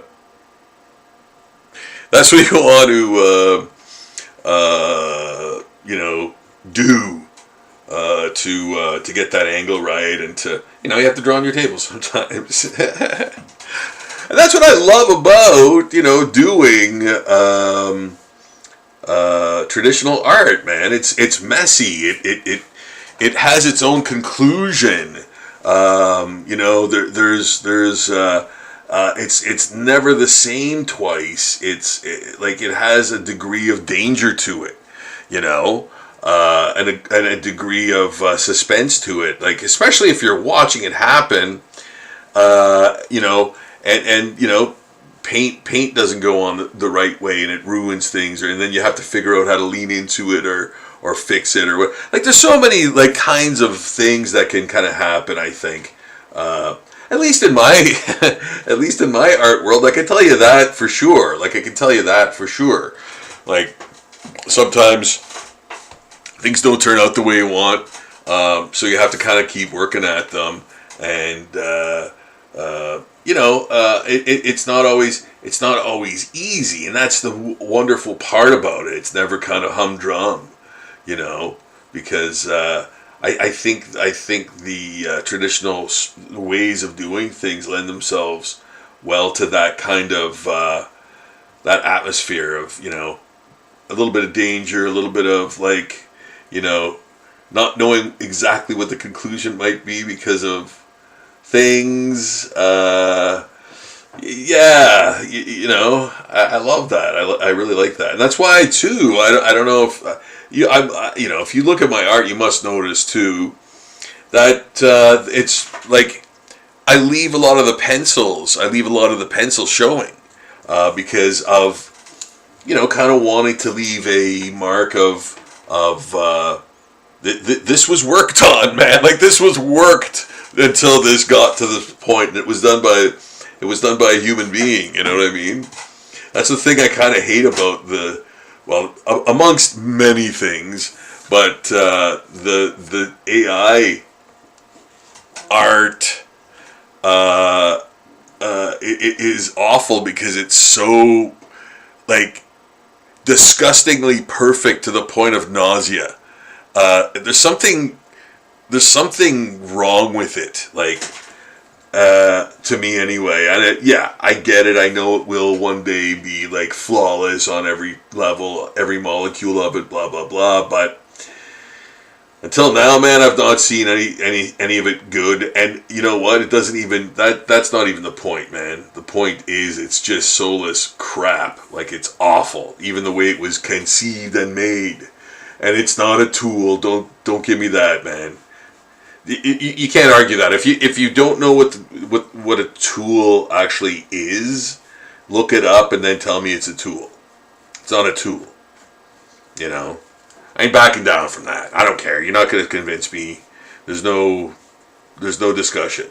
I'm not. I'm not talking about it. It's just awful. You know how I feel about it. It's tough talk from a old man, old art man. Don't you guys get super bitter? Yep, bet him too. No, I haven't gotten bitter yet at all. I haven't gotten bitter yet. I guess I'll have to. I guess I'll have to one day to fit the narrative, right? No, I really love I really love doing my work, and I love the reactions people get from it, and like all of that, I can do this forever, man. Like I can really do this forever and not be tired of it. And like I said, I do other things too, man. I do other things too, but like I mean, this is just making it into a career that has been so full for me these many years. Man, I couldn't be happier. I don't want to. You know what, guys? And here's this, and maybe I'll tell you the story about this one day. But I had the chance. Maybe you know about it. I don't know, but I had the chance to work at Marvel at one point, and I decided I didn't want to do that for a lot of reasons. But I had an opportunity where and DC. And possibly even again another time, like after, like way later, not recently, but yeah. So, but it was at the time that I was like hip deep, waist deep, chest deep in zombie portraits, and I honestly wanted to stick with it and to see how where it would go, So I kind of didn't end up. That ended up not being my destiny, and I kind of thought, man, like I kind of want to do my own stuff. Like I can't do. I don't even know. Like if Marvel said, "Hey Rob, we want you to do a zombie, like a Marvel Zombies miniseries," I would probably say yes. I would probably go, yeah, absolutely, man. That'd be awesome, right up my alley. And especially if they were using me, like saying Rob Sacchetto's doing this and obviously promoting me and blah blah blah, that would be super awesome, man. I would do that, I think, and I would do that Marvel style. But at the time, I didn't want to do just kind of work for hire thing. And man, I know how that might sound, but I didn't want to, like, I didn't want to draw buildings. I didn't want to draw Spider-Man. I didn't, like, I know it sounds crazy to say, but yeah, I kind of flubbed it, and, well, not flubbed it, I just didn't do it, so, yeah. But who knows, I don't, it's not that I don't like Marvel, I do, of course, man, like, I collect their comics, man, I love their stuff, I love their movies there for a good long while, but I don't really watch them. I don't really watch them now. I kind of wanted to see Thunderbolts, but I think that passed me by. I think that's out of the theaters now, maybe? I don't know. And I don't have D Plus or Disney Plus or whatever it is. Yeah. I don't... there's nothing there for me, man. Like, there's nothing there for me. Yeah. A couple of superhero movies, and that's about it. But then I pretty much own them all. So, there's nothing else I really care to see on that. Not into it. They don't make stuff for this old man anymore, man. That's okay, man. You know what? Here's the thing, and I could probably, be a cranky old bitch about it and say this, that about Marvel. And you know what? We all know what Marvel's doing and everything, and we all know how it kind of came to this. We've all heard it and everything. But what I do, man, I just kind of just, if it doesn't interest me, I don't watch it. I just give up on that. I don't have time for it. Like, I have very limited, like, time to, like, watch or engage in things that I don't care about, So, like, if I have to drop Marvel because they don't do it for me anymore, movie-wise, then yeah, I'm doing it. Like, I don't owe them anything. They did some great movies at the beginning, like. They felt really organic and everything, but yeah, we all know what they've kind of become, right? So, plus I'm an old man, man. I'm an old man. I'm an old man. So I grew up with a lot of interests in pop culture. So I'll just switch gears to something else, man. If that ain't. Doing it for me, yeah. No use in protesting it. No use in doing any of that. Like, just give it up. Who cares? Like, what are you gonna do? Like, change the attitudes of studio execs and things like that. Like, come on, nah, that ain't gonna happen. That ain't gonna happen, man.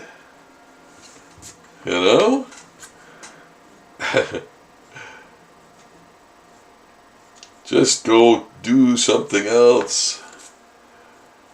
Yeah. But I guess doing that is kind of like that's kind of a business too in itself, right? Especially online, right? They've got critics that are biased about sort of things, I guess, too, and either way they are, right? For and against, I guess. So that's a big, huge business too. Yeah.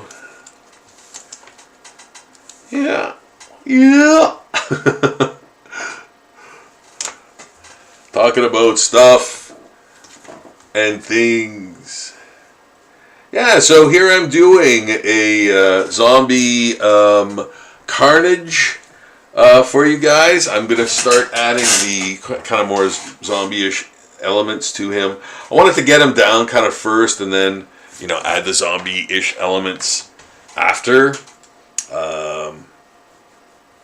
So I'm going to put the sort of rips and holes in them, torn flesh, veins, maybe I got hairs, hairs, yeah, veins and other constituents. Well, that skull's a dead giveaway, right? Pardon the pun. Maybe a vein or something coming into the skull. You know what? See, I'm always using this pencil. Wait, maybe it's because it's. Hang on a second. I'm gonna try to clean it off a little. Maybe that's why. Because I thought this worked on. This is a. You know what? This is a great paper, but you can't really erase on it. It doesn't lend itself to erasing very well. But everything else about it is fantastic. Everything about it is appealing. I'm never going to do that again, I promise. Promises. Premises. There. Yeah, some crazy teeth in there, man. Crazy teeth. You know? I love that. I love the toothy characters, man. Just want to see if okay. We go. Yeah, so I think this is pretty good carnage so far. I think I might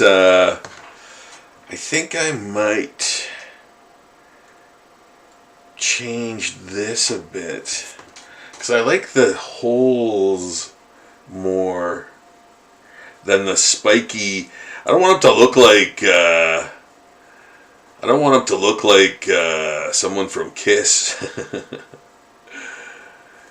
Yeah, like I like the sort of those bubble more things, I think, or yeah, I like that better. But I think what I'm going to do, and you know what, I shouldn't have done the eraser gimmick for this, because now I remember that it doesn't erase well. But yeah, I'm gonna add some reverse detail kind of in there, as you can see, right?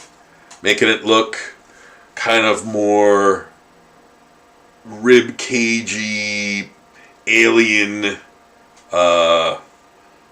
like almost animalistic, xenomorphic, you know. So I'm going to lean into those effects. And then, you know, I think I'm going to add... Yeah, so it's coming... I think it's coming along pretty cool. Pretty cool. So there, yeah. Yeah, and then, of course, the middle one. It almost looks like a Cenobite. Like a Cenobite carnage, you know? Or a Deadite. No, that would be different. See, that would be a different type of carnage. A Deadite carnage would look a little different. But this is kind of more of a Cenobite-ish zombie carnage type of guy. Type of guy. Yeah. Adding some yeah, I see, like, your eraser really does a lot of great stuff. Like, you know, you use your eraser to create those kinds of overlaps and things like that, and you know, you can play with those negative areas more, and add shadow and shading and all of those kinds of nice things, right? To bring depth to the proceedings, you know. Yeah.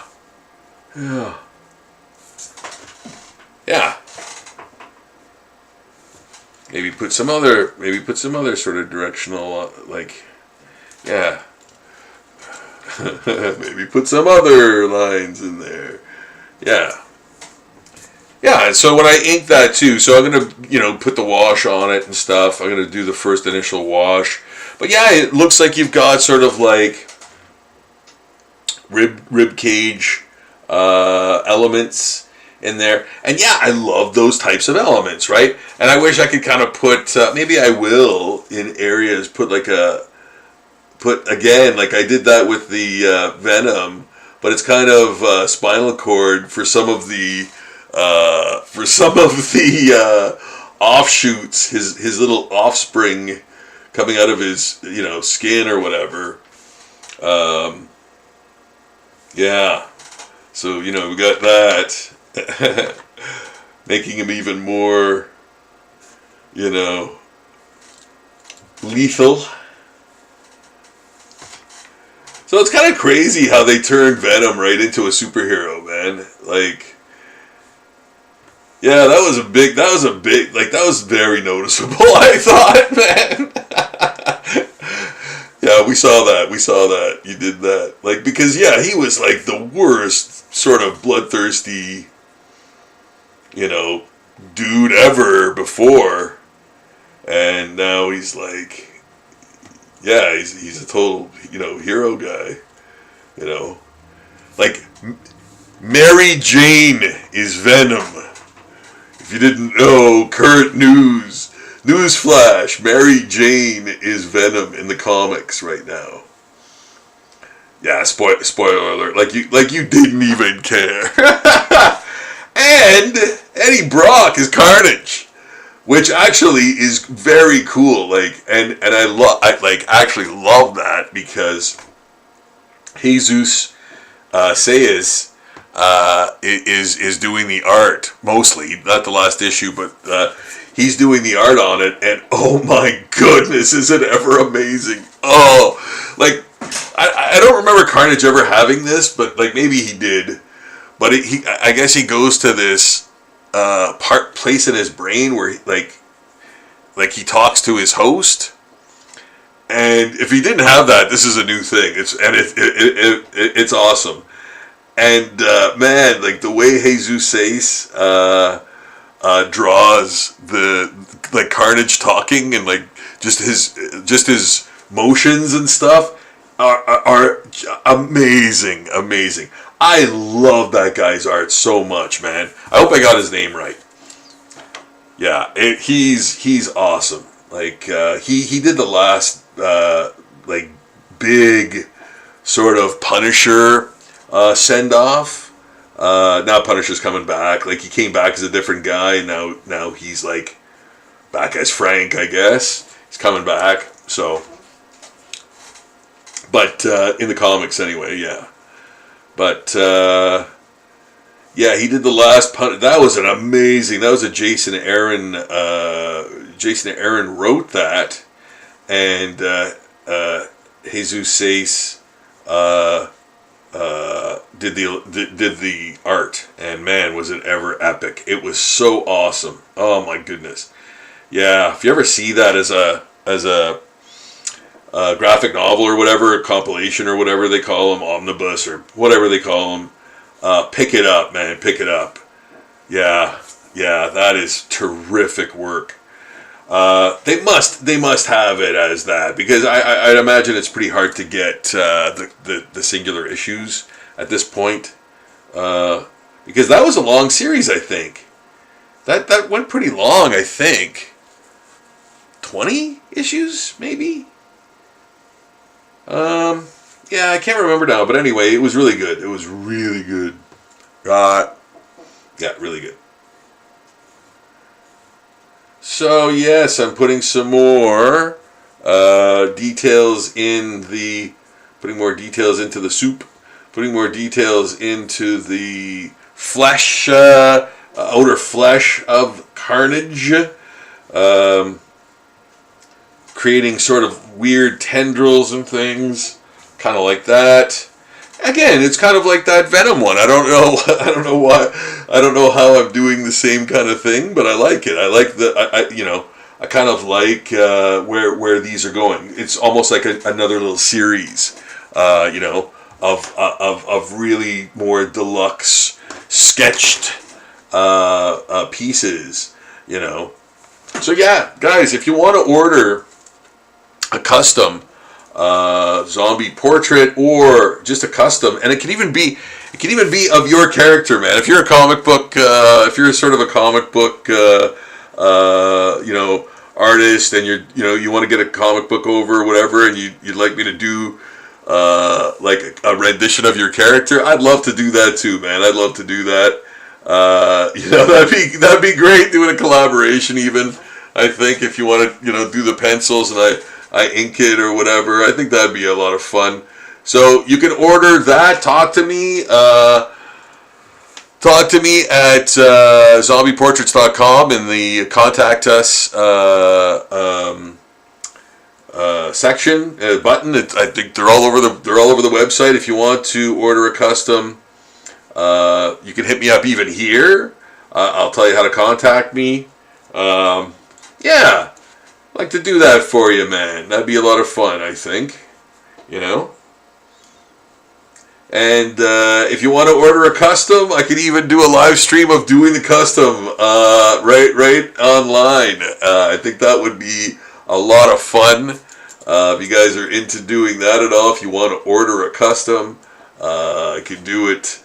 Yeah, so if you're, if you want to get your comic book character over or whatever, you can order a custom of it, and I'll do it in a live stream, and you could show people that, hey, I got Rob to do my character on a live stream, man. That's a little bit of cool promo for you, man. That's a little bit of cool promo for you too. Everything is promo. It doesn't matter if you're reaching 2 more people. It's always good, And because I'm not trying to insinuate, I'm so popular that I'm gonna get so many people to see your stuff. If 2 other people see your things, that's great, man. If you can do that, that's awesome. The more eyes on your work, the better, man. Especially if that's what you want to do. If you want to promote your work or whatever, getting the most eyes on it at the least amount of cost or whatever. Of course, man. I mean, I like talking about money. A lot of people don't like talking about money. I like talking about money. This isn't something that I just do. I make a living doing this. This stuff is really important to me.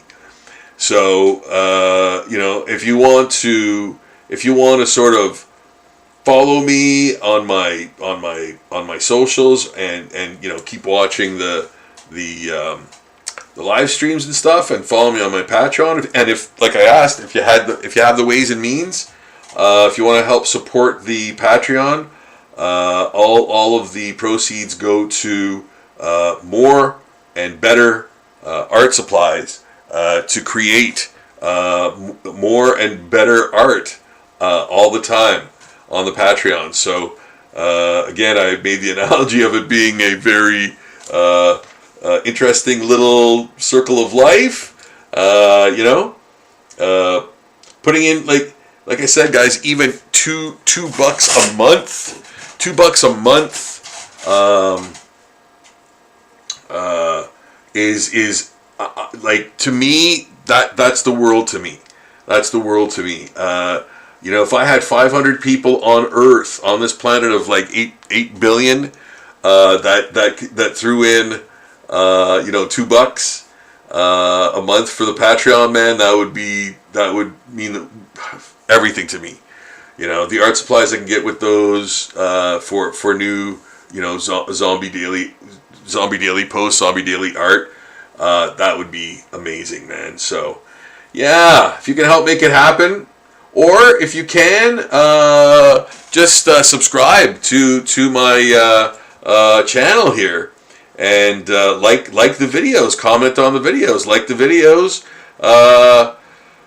Yeah, subscribe to the channel, please, guys. I got some subscribers recently, and wow, thank you so much, guys. That was awesome. I think I got 4 or 5 new subscribers recently. So wonderful. Thank you so much for subscribing to the channel. Just helps more people see the things that I do, exposes me for who I am. Yes. So I'm doing Carnage, man, as a zombie, and I'm digging it. I'm liking it. I hope you guys are enjoying this live stream happen. This will, like I said, eventually go on my Patreon and Zombie Portraits page, website. So be sure to check out all of the stuff that we've done tonight on the Patreon or Zombie Portraits page. Yeah, getting sick. You know what? I find this is very Simon Bisley-like. Yeah. Yep. That whole kind of thing up there. Yes, that's where I've seen that before. Yeah, that's very Bisley-like, I think. You know, that shiny happy button. That shiny. Yeah, I've seen him do that on alien paintings before, like his Dark Horse work. That's where I think that's from. That's where I think I'm kind of channeling that from. I think, you know, and like he puts those glistens, those little hot spots on things to sort of like, show where the light's coming from. And I don't even know if they're consistent. I don't even know if they're consistent or they're just aesthetic. But like, yeah, I mean, he is an incredibly accomplished artist. So, it could go either kind of way, right? But yeah, Simon Bisley, man. Wow, that's a great. I love that guy's work, man. Fantastic stuff for sure. Very, very Frazetta-ish. Frazetta, Richard Corbin, those kind of cats, and then that sort of, I don't know, the other, like, it's definitely his work, right? He's not just doing Frazetta. He's doing so much of his own, style and finesse and individuality and all that stuff, making it incredibly unique. But you can tell it's very much birthed from that Frazetta style, like many other artists, like so many other artists that are amazing and different too. Like, Ariel Olivetti, that he sort of does that. He would do that kind of Frazetta style too. But then he kind of, became more of himself, I think, and yeah, there's a lot of artists that do that, right, within their career, and that's awesome. Like, that's really cool to see, the Jay Lees and Dan Panosians and guys like that who,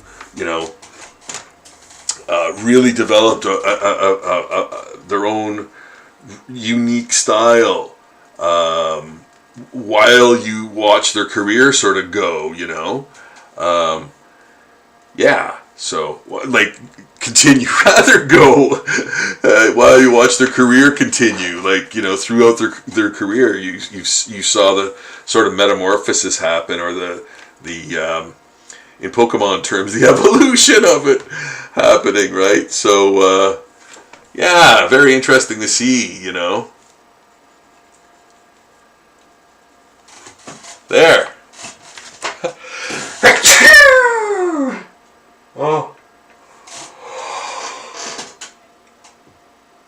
Oh my goodness. All kinds of things happening in the mouthal region of mine. Yawning, sneezing. You saw it all here. It all happened. Yeah, there we go. Sort of more... he's got super sharp, I guess, claws or appendages or whatever his fingies are made of.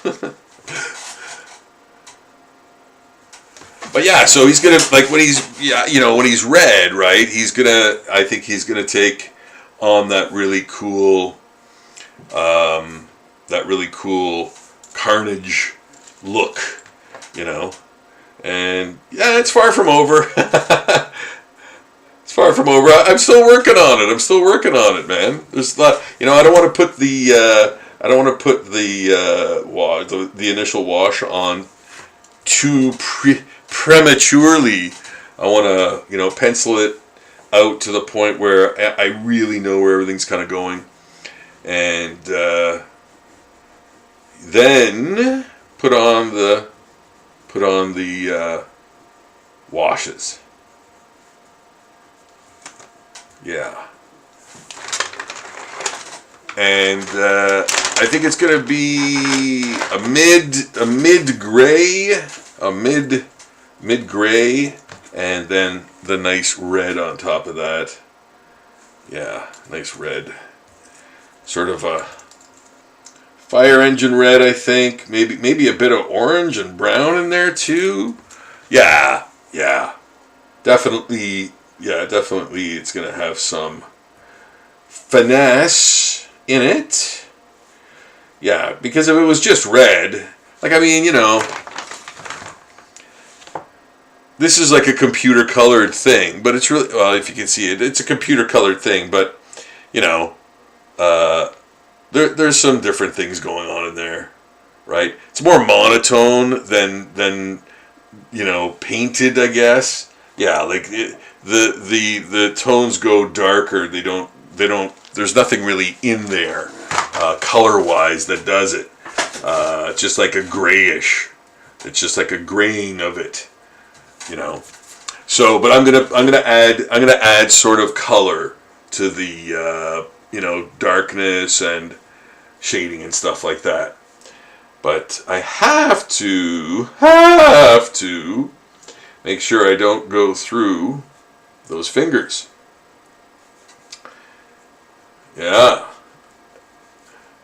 These are going to be rib cage areas. This is going to be his latissimus muscle back here behind his arm. His arm's going to come out a little bit more. Yeah.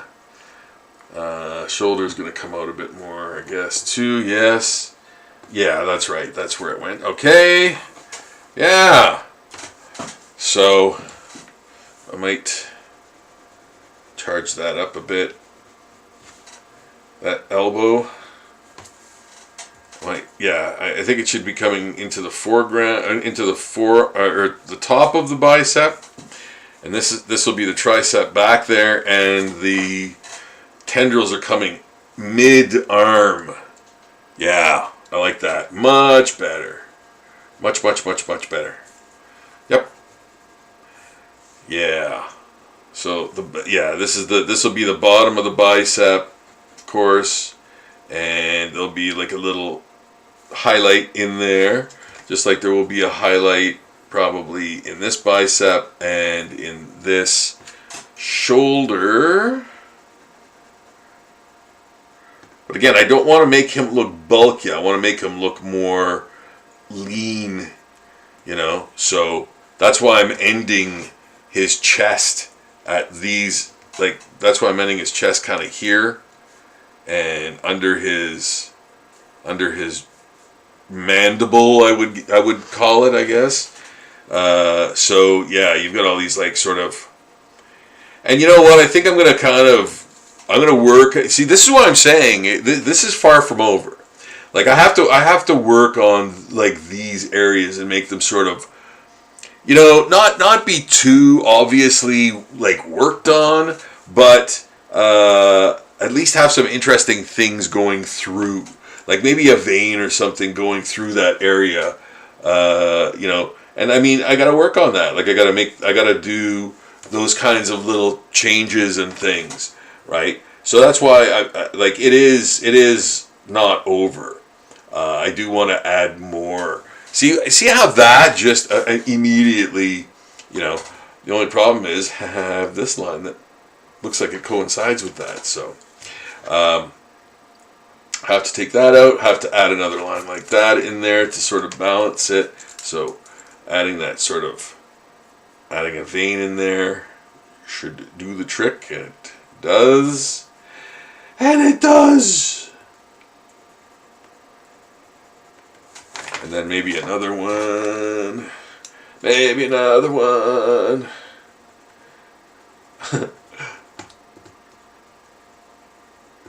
Yeah, maybe another one, thusly, a littler one, littler one, a littler, littler.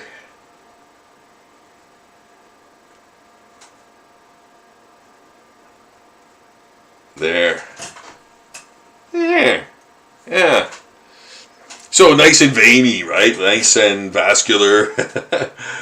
You know, adding those details that sort of count, right? Adding those details that you know, describe the characteristics of the flesh, or describe the you know, surface texture, things like that, right? And then leaving the areas that need to breathe too. You have to do that. There should be some negative space. Like again, the nice thing about the composition for all of these guys, and I think I'm gonna do a series of Marvel characters and DC characters like this, because you know, this one, I've got the Venom one. I think I might do a little series and see how far they go. Again, for views, man, to have you guys check out and to have you guys enjoy, you know. I'm going to do a couple of different characters, but they'll have this sort of, this will be the stance, or this will be sort of the proportions, you know. That sort of torso up orientation or composition. You know, I think I'm going to do that. Yeah, because I like that. I like that. It's the character's nice and big, and you know, people can see the character easily. And you know, add the zombification, because that's a detailed thing as well, right? So yeah, I gotta keep that in mind. So yeah, this size works great. I like it. I really like it. So yeah, and easier to fix mistakes on too, because I'm working on it I'm working on it from top to bottom, right? So I have no idea what it's gonna like how it's gonna start. So now that I know that I'm gonna be at least doing the torso up poses, that helps that a lot. You know, I know where to begin. You know, so yeah. Yeah, and maybe I'll break the rules of this series and do a couple of fuller body ones if I need to, or if it's better to do so. You know, but I think for the most part, I think doing the torso up for all the characters probably a good staple. You know, so yeah, there's Carnage as a zombie. So far. Yeah. Hope you guys dig the pencils at least. Yeah, I'm going to even put some spiky teeth in the bottom of his mouth too. I like those eyes. I think the eyes look great. I think I might accentuate them later. But I like the way they look. I think they're great. Yeah, I'm going to put these little sort of spikes on them. You know. Yeah. Yeah. I think that looks kind of cool. Right? Answer me. Yeah, I think that looks pretty good. I think it's ready for initial wash, and I'm gonna do that. I'm going to do that. You know what? I'm going to do that right now for you. Because, yeah, I want to see how far we can get on this, if we can, tonight. If you can take it. I think I can.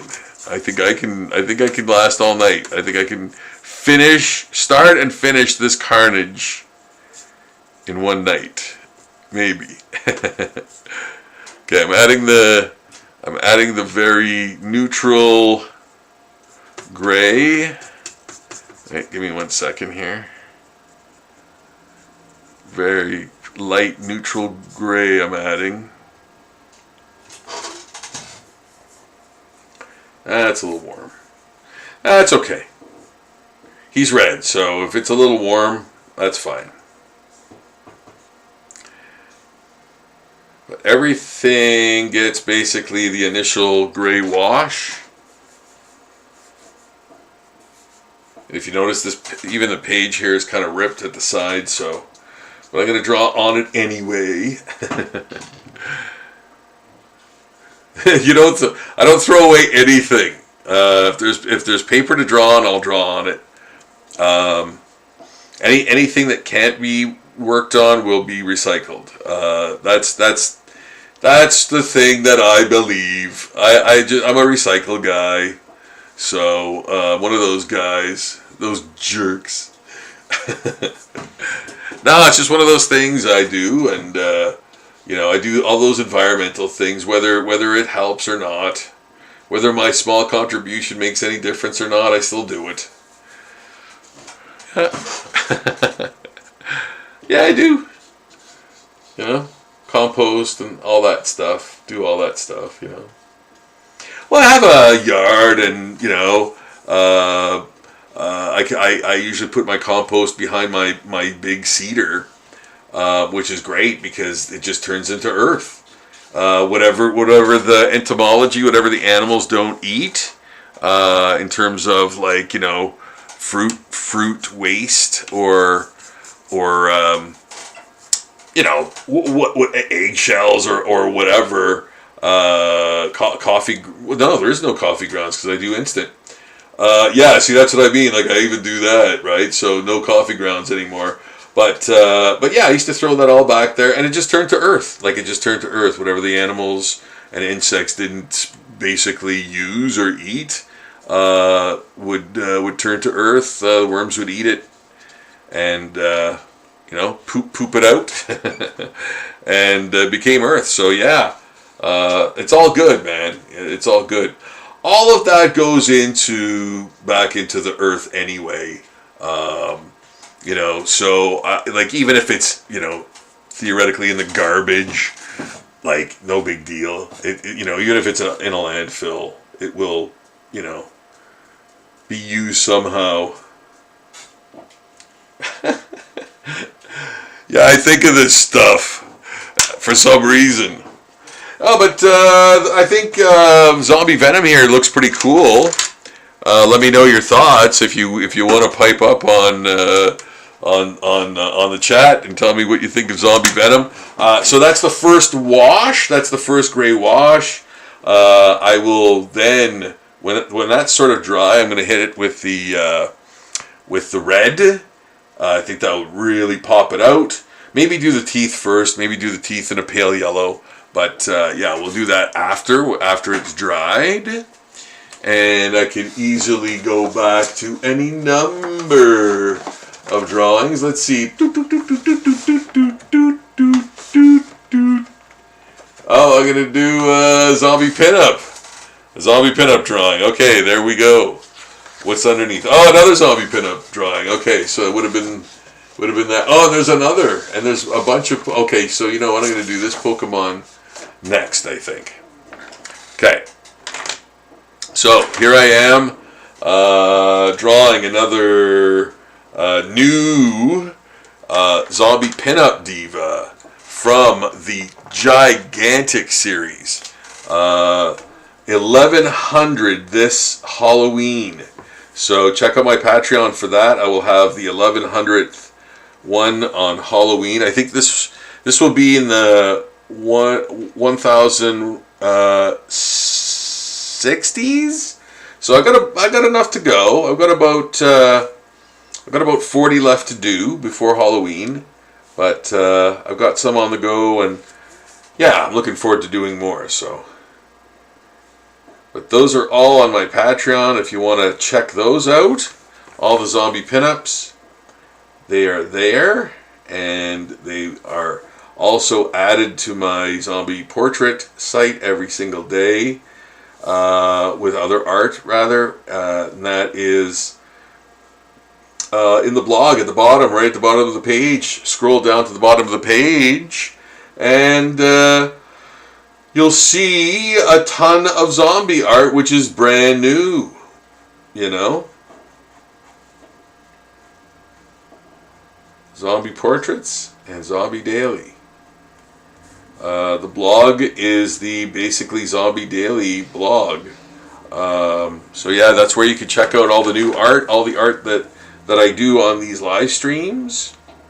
If you have the ways and means, if you can help support the Patreon, you'll also be supporting the live streams, and everything else I do, basically, because all the proceeds from your support on Patreon goes to art supplies.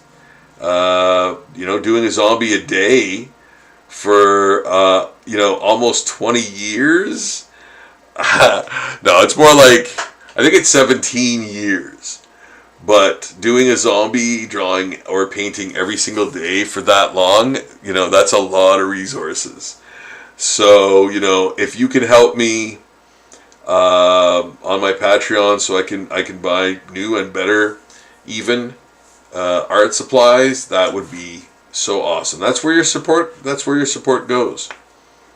And of course, in doing that alleviates other things, like having to shell out the cash for that, as well as every other thing that I have to do. So yes, that really does help, just in life for sure. But it does go to art supplies, specifically.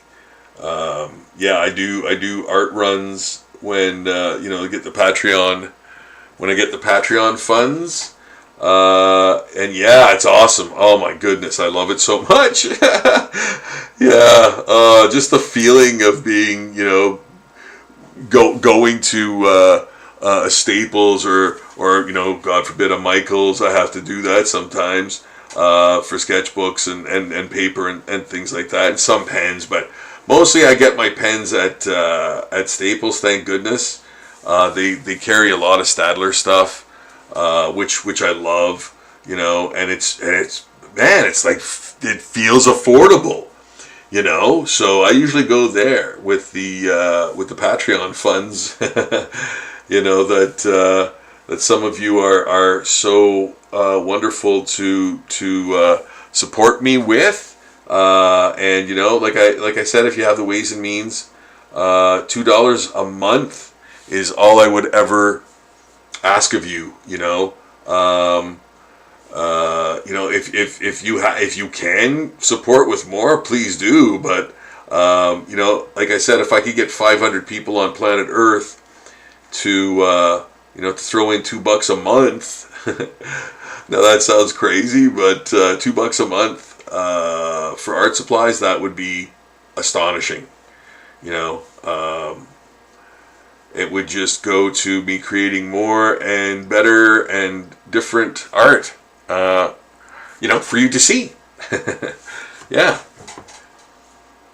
So I hope you guys dig these drawings. The zombie pinups are always a huge draw for all the posts, all the places that they're posted on. So.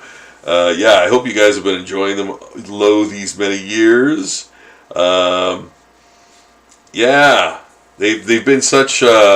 It's like you're drawing a lot, not a live model, but you're drawing a model, or you're doing a life study or a life model, kind of like that's the kind of drawing it kind of is, because I use photos of models, and then just zombieing it up and doing the pen and ink, and yeah, I just love them. I just love doing them, and I never get tired of them. They're all different. They're like, believe it or not, they're always different, right? So even after all of them, even after doing almost 1,100 of these, yeah, I'm still enjoying them a lot. They're still fun to do, just like everything, I think. Like if I'm away from something for a while, it's always great to get back to it after a while. So yeah, it's fun. You give yourself a little bit of time away from it, and then you come back even more sort of recharged and excited to work on that sort of thing. So again, for artists out there, if you want to stay motivated, absolutely have different things on the go. Absolutely have different things on the go. And if you go to conventions, bring your art with you. Do work while you're at a convention. If you're showing your work at a convention, if you're at that kind of level where you're going to cons and have art, like an art table there, or you're a vendor selling your art there, definitely bring your art and work on your art there. People love watching you do it. It solidifies the fact that the art that you've done at your table is yours in people's mind, and that's a huge thing. So yeah, I see a lot of people like just looking at their cell phones the whole day at cons, man, and I'm thinking, man, you should be drawing if you're an artist, and that's what I'm talking about. Like, I'm talking about artists or creators. Like, do your work there, man. It's a great opportunity. It kills the time. There's so many components that are good to that concept of bringing your art with you to conventions. Obviously, if you can, right? Like, I'm not saying bring your whole painting production if it's if there's tons of moving parts, so to speak, or if you work with like 900-pound sculpture or whatever, but if you're, even if you do that, you probably do have a sketchbook. So bring your sketchbook and work on that if you're selling like sculptures and you need to sketch the first. Like, that's what I mean. Like, any artist usually has some kind of like journalistic sketchbook type of thing that they keep, whether it's like digital or physical. It's something kind of to refer to. I would hope so.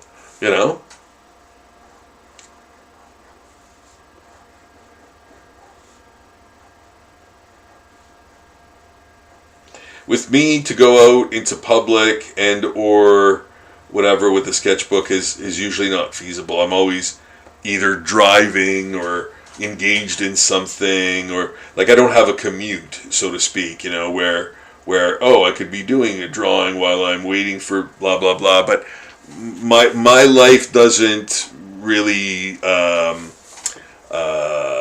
sort of coincide with that kind of thing, with waiting long periods of time for stuff on a regular basis. So yeah, that doesn't work for me. But if it works for you, I would do it. If you have a commute or something, and you're an artist and you want to get better and you want to keep working, bring the sketchbook with you, work on it while you're commuting, or even on your lunch. Go outside, draw a couple of things.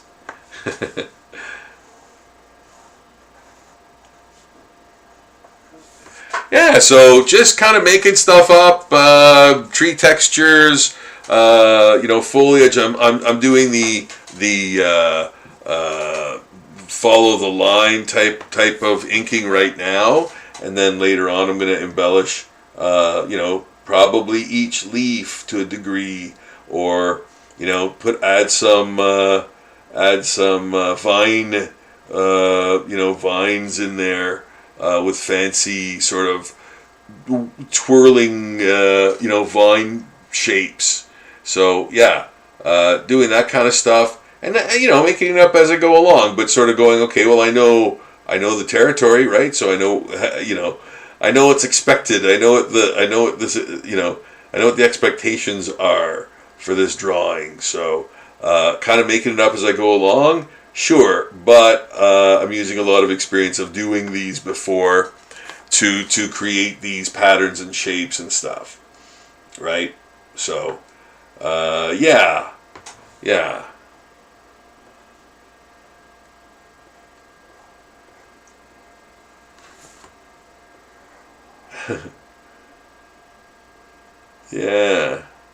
So kind of like a nice big vine shape, and I love this. I love this sort of grave marker or whatever I drew here. And most people will say, "Oh, it's a dick," or some people have said that rather. Yeah, that's crazy. It's a dick. He's drawing dicks. Those are dicks, and I'm like thinking, no.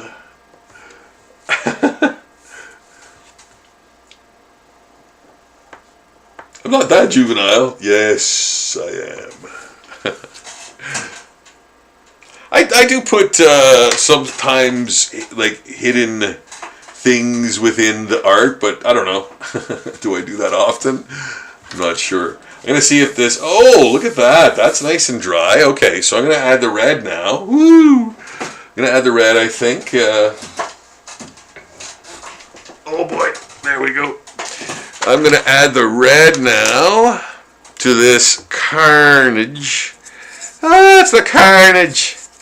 Oh, the carnage. Yeah, so I'm going to add some. I'm going to create the red here. It is watercolor paint that I'm using, of course. I've already got the gray washed down. I'm going to add some orange in there. I love orange. I don't know why, but I love orange. It's one of the colors I can see very clearly as being a colorblind guy. It's sometimes not easy seeing even red, like unless it's a certain type of red. So yeah. Anyway, yeah, orange is one of those colors. I'm gonna use some brown in there too, but mostly red, I think. Mostly. Oh yeah, well there's some black in there too. Ooh, there's some black in there too. I might even put some more in there. Yeah. Okay. So, I'm gonna kind of just start wherever here. Wow, look at that. It's really choppy, eh? Like, okay. It's really choppy because I don't know, the erasing, the wear and tear, me touching it, I don't know, like it's not soaking into the paper. Well, oh well, I'll just have to figure out what to do. Oops. Just have to figure out what to do about that, because that's really impeding the coverage of the paint. Wowee. And I'm rubbing it too, and it's still not getting in there. Oh well, I have a calamity on my hands. Well, I'm gonna see. Let's see what I can get away with here. And I might have an alternative, but I don't know how that's gonna work, because I do have what do you call it? That sort of acrylic pen that I was using before. Because this red's not going on well, man. I think it has something to do with the paper and the fact that I might have put so much finger oil, which I doubt, fingerprints. I think it's the erasing. I think because of the erasing, it weirdly did something to the finish. So, which is making this paper, which is normally the best paper ever, making it kind of do this. So, yeah. I'm going to have to figure out what to do. Because, yeah, it's not... Yikes, it's not filling in. I don't know if you can see that. You probably can't see what I'm referring to, but because of the glare. But yeah, the red paint that I'm applying here on top of the gray is bubble. It's floating. It's bubbling. It's yeah. It's not sinking into the paper. It's beading. That's the word. It's beading off the paper. So I don't know how that's gonna dry. It's gonna look weird. But you know what? That might actually work. That might work. I might make it work. Yeah. Well, you know what? I think I worked pretty hard on this. What do you call it? Carnage drawing. So yeah, I'm gonna see it through, man. I'm gonna finish it, regardless of how weird it looks now. I think I'm gonna finish it for sure. Yeah, but it's gonna take a while to dry, because like I said, it's like the red is beading off the page, which is very weird. Yeah, I might have an alternative though, but we'll see what happens. Yeah, but that looks pretty cool. I like it. Zombie Carnage, man. Zombie Carnage.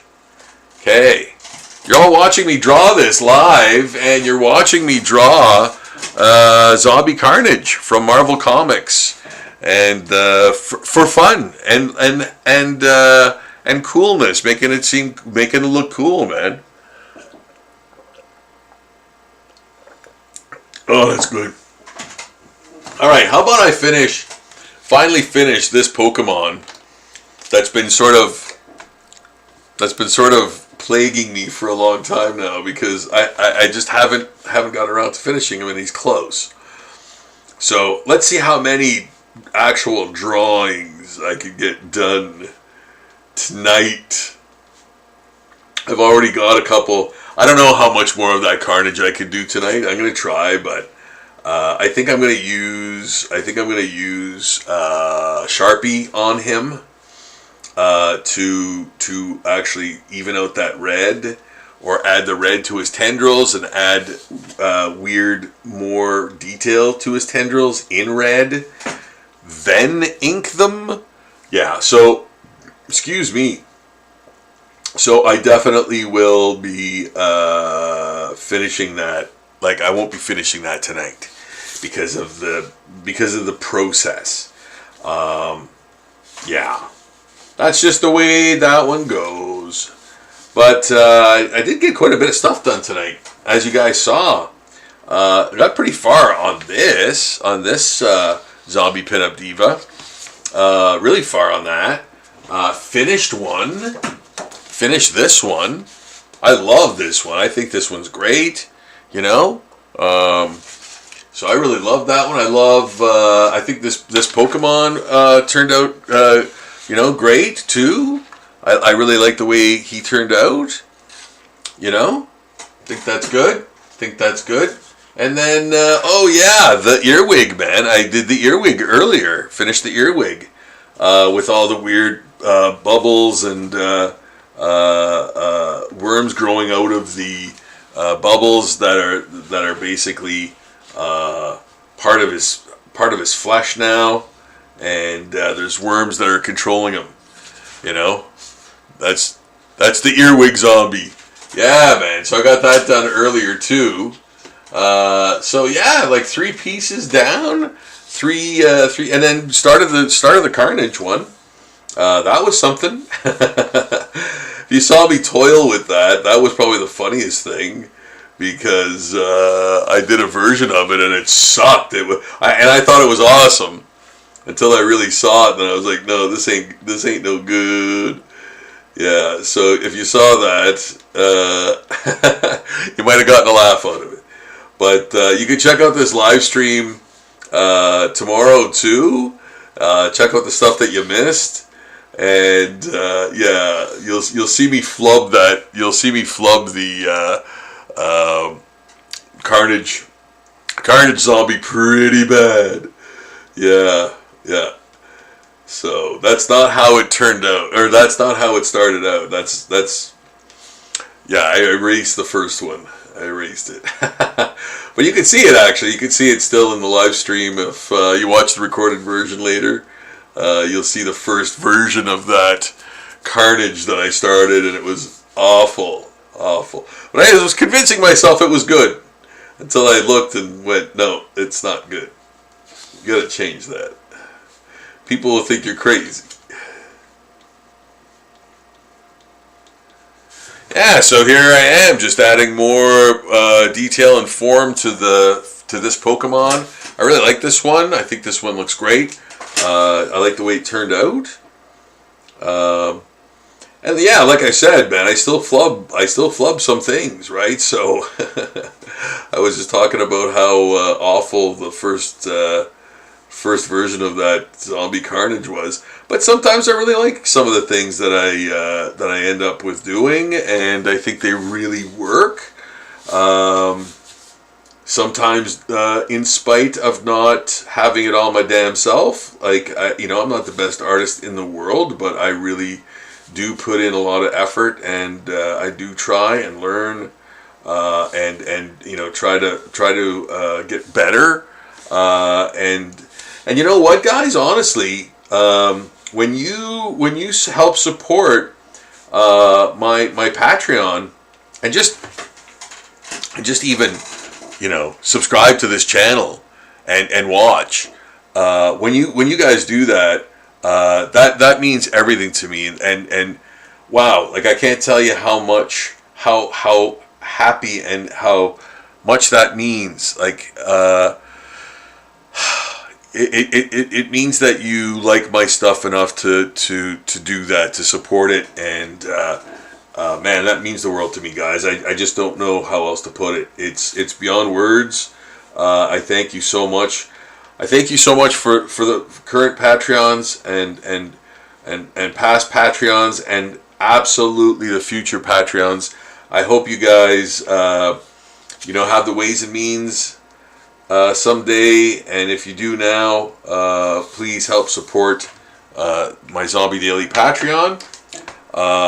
I hope that I've earned your subscription and your like for the videos, and I hope I've earned your support for Zombie Daily, for the Zombie Daily Patreon. Almost 4,000 zombie drawings and or paintings on that page, and bonus posts, like regular art too, so there's so much content on there to enjoy. I really do hope that I've earned your support, and it all goes to creating more art. It all goes to more art supplies, and that's how I kind of run the whole the whole thing about having a Patreon. That's the whole reason it exists. It's for funding more art supplies to create more art. Yeah. And you know what, too? Like, guys, if you have any questions about anything art-wise, convention-wise, art industry-wise, comic book-wise, any of those things, publishing, ask me in the comments. I'll try to get you. I'll try to get to you in the live stream. I haven't checked in a bit. I'm going to see if anybody. Okay, good. Okay, well, not good, but I hadn't missed anyone. Okay. Yeah. So again, just doing inks, Some of them structured because I can see the pencils underneath. Some of them kind of ad-libbing, which I know which way I'm going with this. I've already drawn most of it, so adding these details is kind of like, okay, I'm pretty confident. I'm pretty confident in where I'm going with them. But yeah, I'm putting little details in this. Like I'm putting those sort of like form establishing lines in those little hatches, those little feathery lines. Again, that's what I like about these Staedtler pens. Like they kind of can give you that feather line too. See how delicate and they start out kind of fat and they feather out. Well, that's because of the sort of pen, right, and the pressure that I'm putting on that tip, right. So that's kind of what you want, that yielding sort of tip, so to speak. So yeah, stop it! You're turning me on. But adding those, to create that form, right? Now that ear really looks like it's sort of sagging or bent, So it's bent more so. Yeah. Right? Kind of matches this. The lines kind of the same going the same way, And you can they don't have to be super uniform. You can make it, especially if you're doing this kind of art, like the rough hewn, like I'm doing a zombie, right? So the lines, they don't have to be uniform. They could be a little scratchy or dirty, right? To make it seem grittier, Yeah. I always like those guys, like those comic book guys, like Steve McNiven. I think he's a little stiffer. But Steve McNiven and Stephen Platt, doing Moon Knight way back when. Did Moon Knight way back when. Sort of got some interest back on Moon Knight after a long time with his crazy image shattering art. That was really good. I liked his stuff. So Stephen Platt, that guy, like his work. I always liked his stuff. And David Finch, another guy who has that sort of like really intense, like cross hatching, like right like that, that kind of really definite cross hatching kind of, proud of it, hard cross hatching sort of form building in his inks and I guess pencils too, yeah. I think he pencils those eventual crosshatch ink lines, right? So yeah, I always like that kind of stuff.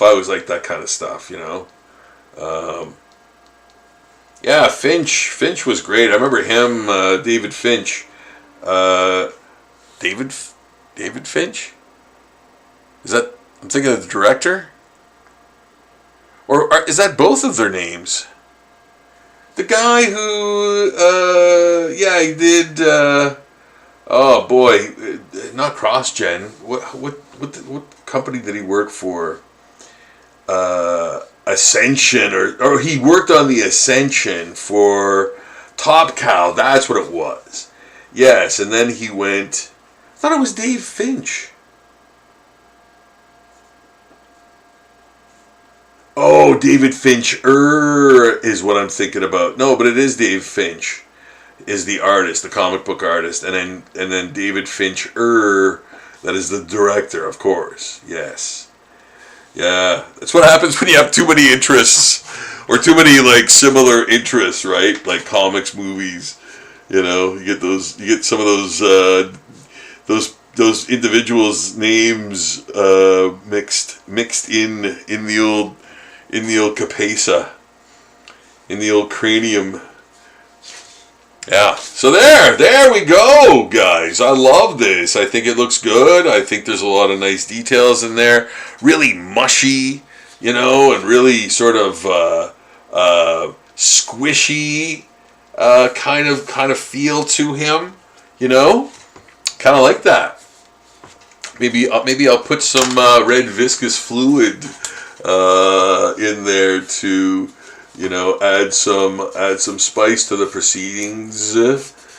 There, Blood. Hi. Yeah. Yeah. There. Huh? You hear me? Yeah. There we go. You know what? I kind of like that tongue in there, kind of white or whatever. I kind of like that light colored tongue. It feels weird. Like I might actually add a bit of a shadow in there. Oops, sorry. But keep it white. Oh yeah, that's the tooth. Okay, so there's, yeah, keep it white, or keep it light.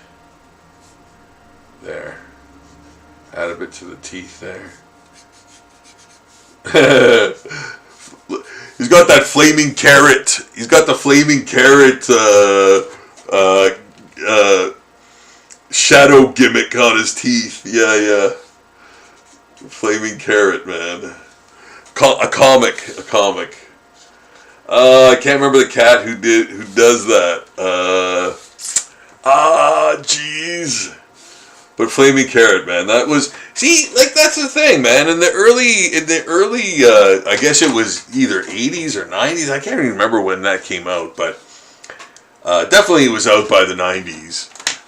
It was probably out earlier than that, but it's all when you notice. It's all when you notice when something happened in your lifetime, right? Like I don't recall when exactly flaming carrot became a thing, or when that boom of kind of create our own black and white comics became more of a prevalent thing. But yeah, it kind of exploded at a certain point. It might have even been earlier than what I think. But yeah, that's where Teenage Ninja Mutant Turtles sort of came from, right? Like Eastman and Laird, they created Mirage, I guess, Studios. And they were Teenage Ninja Mutant Turtles, man. A little comic book, like a little crappy, a crudely drawn comic with a bizarre concept. But yeah, fast forward, man. I don't have to tell you how that story ends. Like one of the biggest franchises, toy things, cultural zeitgeist things ever, right? And that came sort of from that era where people were creating all kinds of crazy new concepts and different things from the other publishers, right? You had ElfQuest. Like Danny and Wendy Peeney doing ElfQuest, man. You had, I'm sure that's all that era, or like closely around that era. And you had I think Flaming Carrot and stuff like that came later, but even Rocketeer maybe. You had all these sort of independent companies spring up, right? And they were doing black and white comics. Some were cruder than others, but some were just very small fledgling sort of companies, right? Yeah, so yeah, people were doing it, man. People were creating stuff, and it's great. It's so awesome to create stuff, guys. It really is,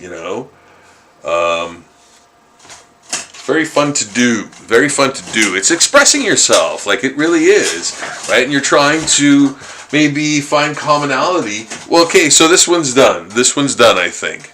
I got the highlights in there where they need to be. The colors are all pretty much there. You know what? Maybe I'm going to do this. I'm going to do this. This is the only thing I'm going to do. I'm going to add a little bit of brown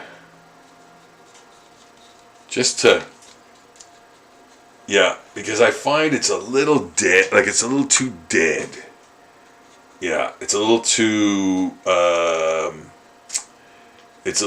tedious. So I'm going to add some brown in there to, again, make it dirty, make it, you know, seem like, oh, okay, well, it's something that came out of a graveyard probably. Like this character as a zombie looks like actually it did come out of the grave. You know what I mean? It's got that vibe. That's the kind of vibe that I kind of went with this. You know, that it's, you know, that's he's a zombie through he's a zombie through some sort of like chemical spill or like something like whatever happened in Night of the Living Dead or Return of the Living Dead, like coming out of the grave, not really like mutated or anything, but just like, you know, rotting and kind of blankly staring, you know. So yeah, that type of zombie, emaciated, you know, it's been in the ground for a while. Adding a bit of darkness to that inner ear to, and that's a cool gray, or sorry, a gray blue, which is, yes, a cool gray. I was right. I was right all along.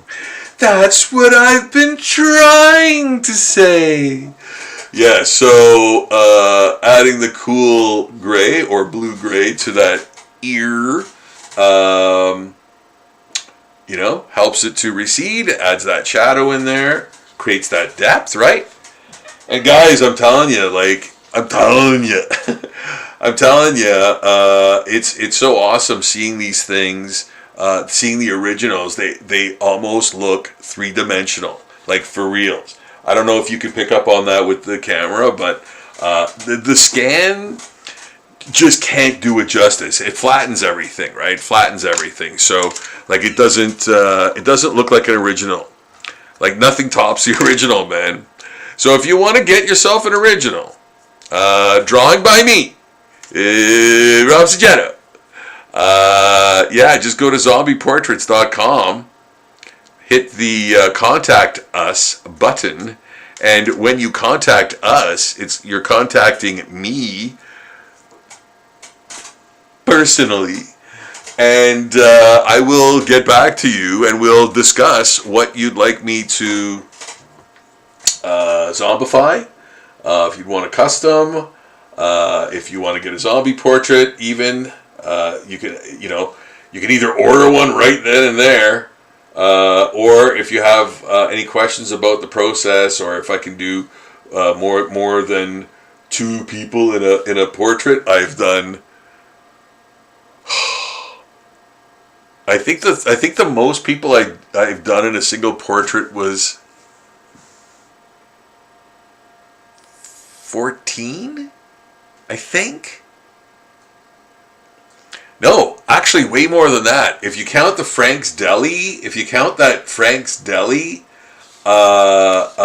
zombie portrait that I did, that had that whole restaurant full of people in it, and I actually took the photo at the back of the restaurant because yes, that. So if you go to my Patreon and go to the search bar and type in deli, you'll actually see that piece. And so the owner of the deli asked me if I could do a zombie portrait of his restaurant. So we figured like how we would do it, and I said, "Listen, I'll come at lunch. I'll come at the lunch rush, and I'll go to the back, and I'll get high. I'll get really up high, and I'll take a photo of the whole restaurant, right?" So I did that. I took a photo of it, and I used that. So the portrait was like, I think, a 20 by 30 sized zombie portrait of the whole restaurant at lunch rush. And man, oh my goodness, I spared no expense on that portrait, man. Oh my goodness, you have to see it. There's boards with like menu items on them and stuff. And I actually not only wrote all that stuff, but wrote zombie versions of all the things. So just stuff like that, like I put in there. And man, when the restaurant owner got it, he was flipping right out, man.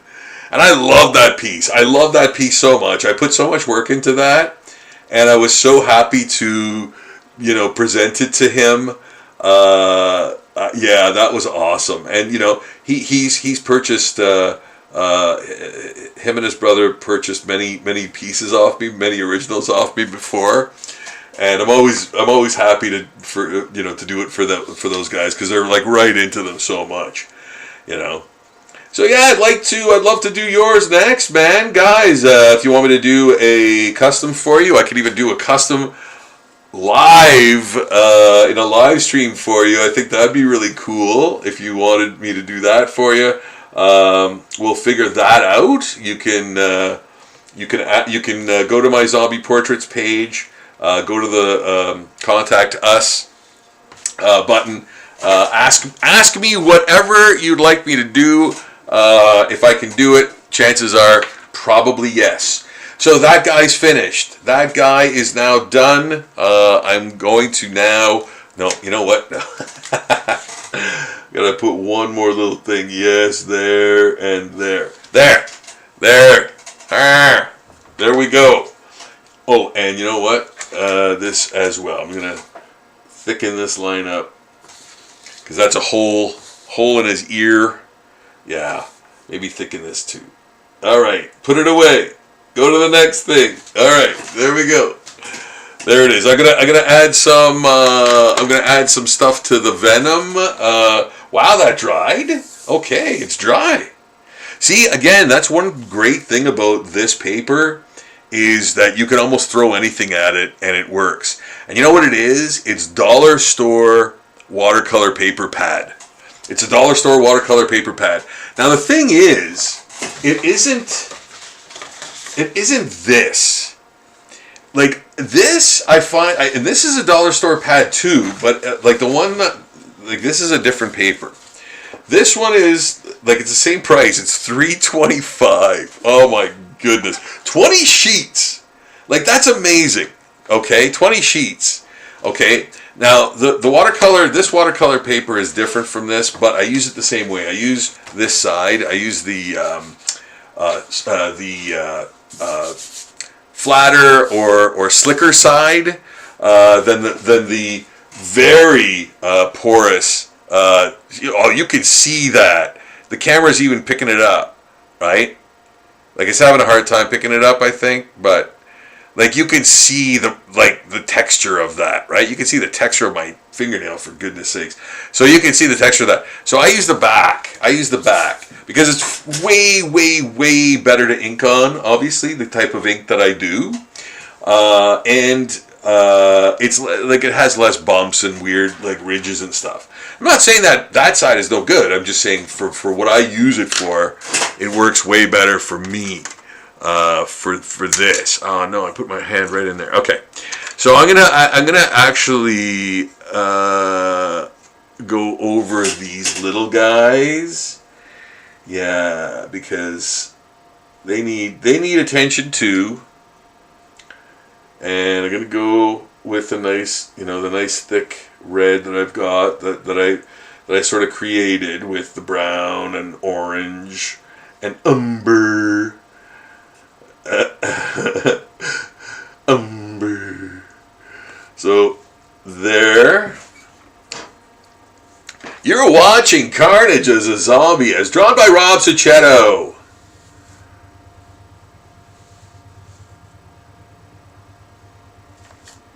There we go, adding some dangerous spikes and stuff.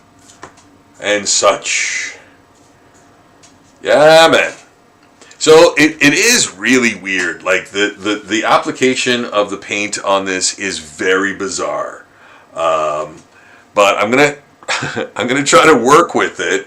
I'm gonna actually try to use it as a plus instead of a weird minus of some kind that it became. So yeah, I'm gonna try to use it advantageously instead of as a whoopsie doozy. You know what it is though? I think it was the erasing on this type on this surface. You can't even erase on the other surface. That's the only drawback to this paper I find. You can almost do anything on it except for that. You know, it won't do that. It'll do anything for love, but it won't do that. I'll stop now. I'll show myself out. There.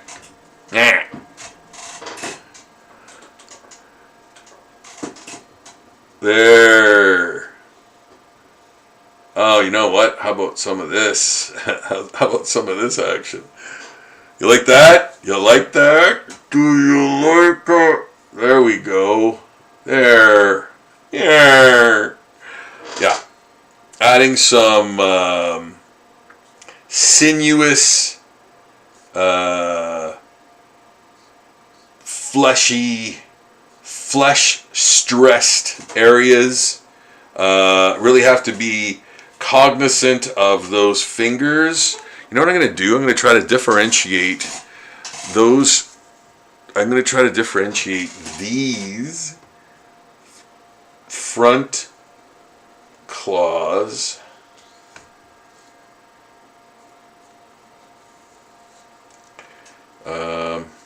You're not differentiating. I'm going to try to differentiate these front claws from everything else, so make them a bit of a more vibrant red and a more homogeneous red. Maybe not so much homogeneous, but more vibrant, because there will be a lot of inconsistencies in it, and that's a good thing. That's a good thing. Good I did. Look what you made me do. I'll just wipe that on my old track pants. Rob wears track pants? No way. And this is all coming to you from my parents' basement. You imagine? You imagine, baby? Well, this is my studio. You can see some of it. Doing some cleaning in here actually. So I hope I get that done soon. Oh my goodness. Every time Rob turns around, there's new drama at hand.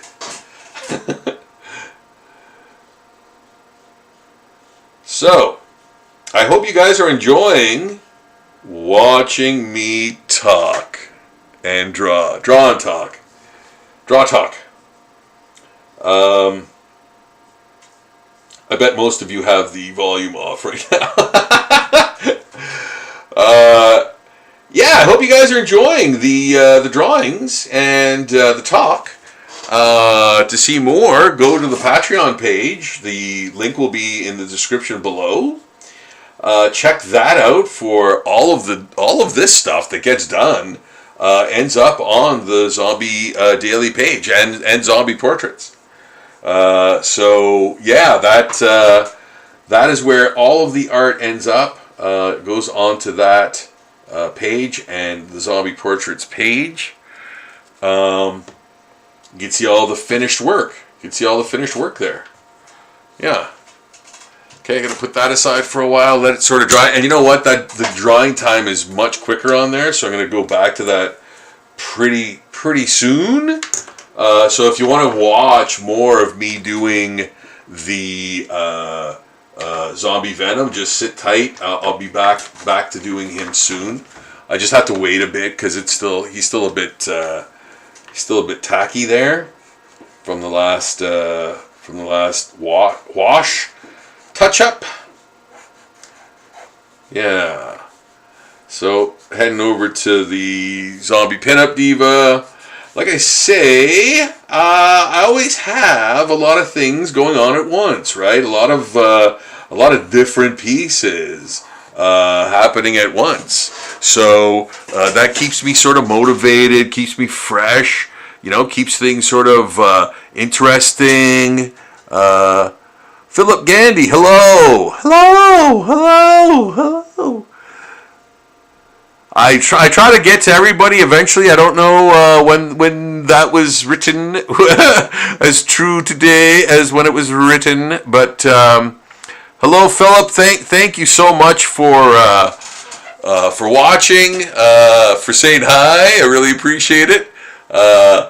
I hope y'all subscribe to the channel for more, and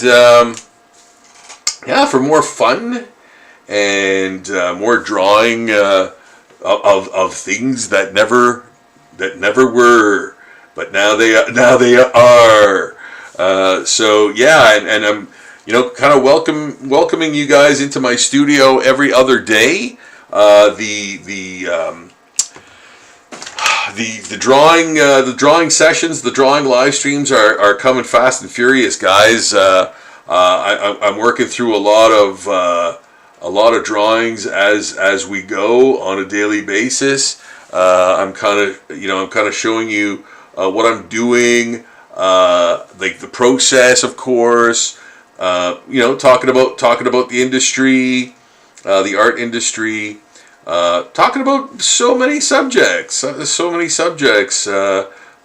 conventions, what to do at cons, what to bring, like all of those things, like all of those pop culture-y sort of things, right? And I've been to many conventions, so if you have any questions about sort of those, or hey man, you can actually check out my convention reviews on this very channel. By the way, I do that too. So when I go to conventions, I usually come back with a story and let you know how it was, let you know if it's worth going. Things of that nature. I kind of do that to help out people that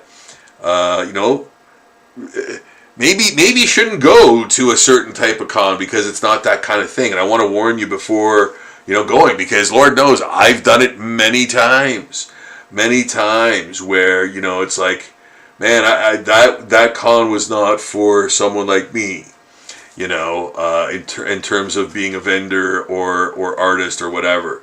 So you can make that determination after hearing my assessment, and I do nothing but observe and report. There's nothing that is like strongly editorial. Like I have no I'm not paid to do the reviews by anyone that is a organizer or anything like that. It's all just experience stuff. If someone told me something firsthand, then yeah, I'll mention it. But I'm not gonna I don't talk about things that somebody said, things like it's third hand. I'm not gonna really enter that into any of the discussion. It's more of the stuff that I see and experience, and then you guys can kind of take it from there in terms of whether or not a convention might be good for you as a vendor. As a fan, that might be a completely different thing. But as a vendor or artist, because yeah, there are some cons that are not good for that, and you want to go to ones that are, right, that are for you, that are good for you, and that hook you up with the people that want the stuff that you do, right? So if I can help you do that, man, not only is it going to save you money, it'll save you time, it'll save you stress, it'll there's so much involved in that. So yeah, check out some of the con reviews. And you know what? Here's the thing, man. I didn't even realize this before doing them. But like I would do con reviews, and sometimes I'm giving someone a bad review, right? Or like a review of that's not like glowing because of reasons, right? And yeah, that's kind of dangerous, man. Because like sometimes if I do that, the con organizer won't want me to come back. And I've had that happen to me before, so I'm taking a kind of risk doing those reviews, man. And here's the thing: my reviews are not to crap on a con, but to hopefully, for the love of goodness, to hopefully explain what might be done better next time, so that I'll want to come to your con, and more people will want to come to your con. That's what I'm doing.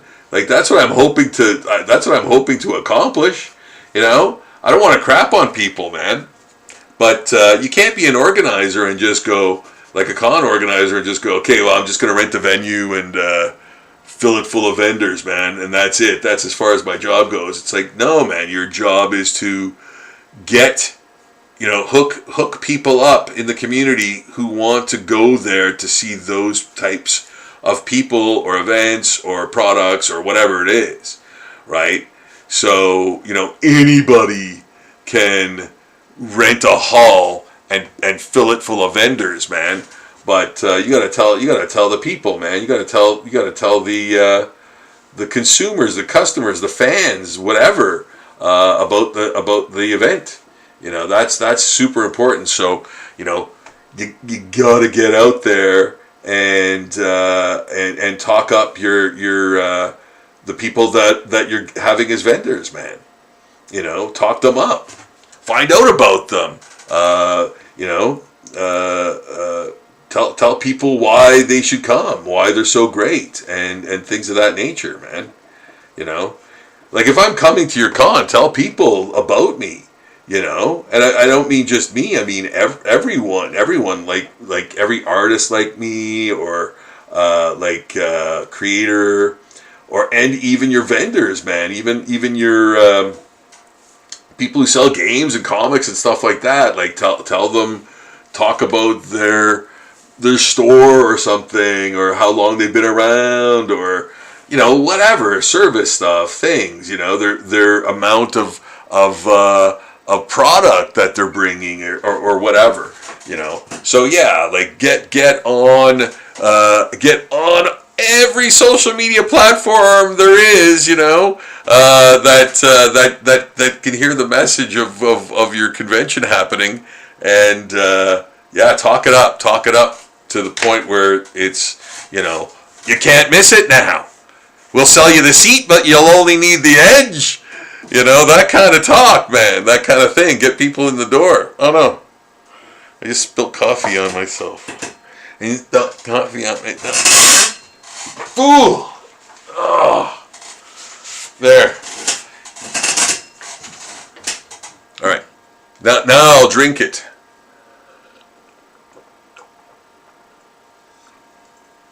Oh, that's so good. Oh, God. Wipe away a tear. Back to work.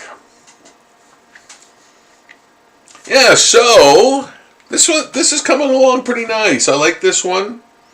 I hope you guys are digging it too. It's not a nipple until you can see the nipple. Oh man. Oh, the humanity. The most evil of the body parts. Yeah. Anyway, I like I mentioned earlier, I am clothing a lot of the zombie pinups I'm doing lately, so more people can see them, because I have to put them behind the paywall on the Patreon page, because they don't like nudity, because nudity is so evil. So Hey, that's fine. It's their platform. I gotta abide by the rules. That's fine. As long as the rules are plain and simple, and I know what not to do, what to do and what not to do. That's fine. But you know what the worst thing is, these sort of wishy-washy like types of rules that they don't say, and then it's like the next thing you know, you're public enemy number one because you didn't realize that somebody didn't like a certain thing that you did on a platform. So yeah. So anyway, what I'm trying to say is I try to abide by the rules when they're clearly sort of marked. I have no. Why would I want to jeopardize my time on a platform that potentially puts me in front of new people that might like my work, right? So of course I'm not going to intentionally break the rules to be a rebel about it. Like, my art is the rebellious thing in itself. It doesn't have to, I don't have to like go against the man or whatever it is, entity that's, that's why too I have a website, and you know what, I'm on DeviantArt too. So if you guys want to check me out there, if you're already sort of on DeviantArt, yeah, I'm on DeviantArt there too. I think it's Original Zombie is the handle on there. But you know what? Like, here's the thing. Like, I love DeviantArt. I'm on DeviantArt for other things too. But like, I have a zombie page, I guess you call it, identity on there, like page on there. But here's the thing, though, guys, and for real, like, if you want to see all of the zombie art that I do, it's the Patreon page. Like, I don't put as much on any other platform except for the Patreon page and the Zombie Portraits page.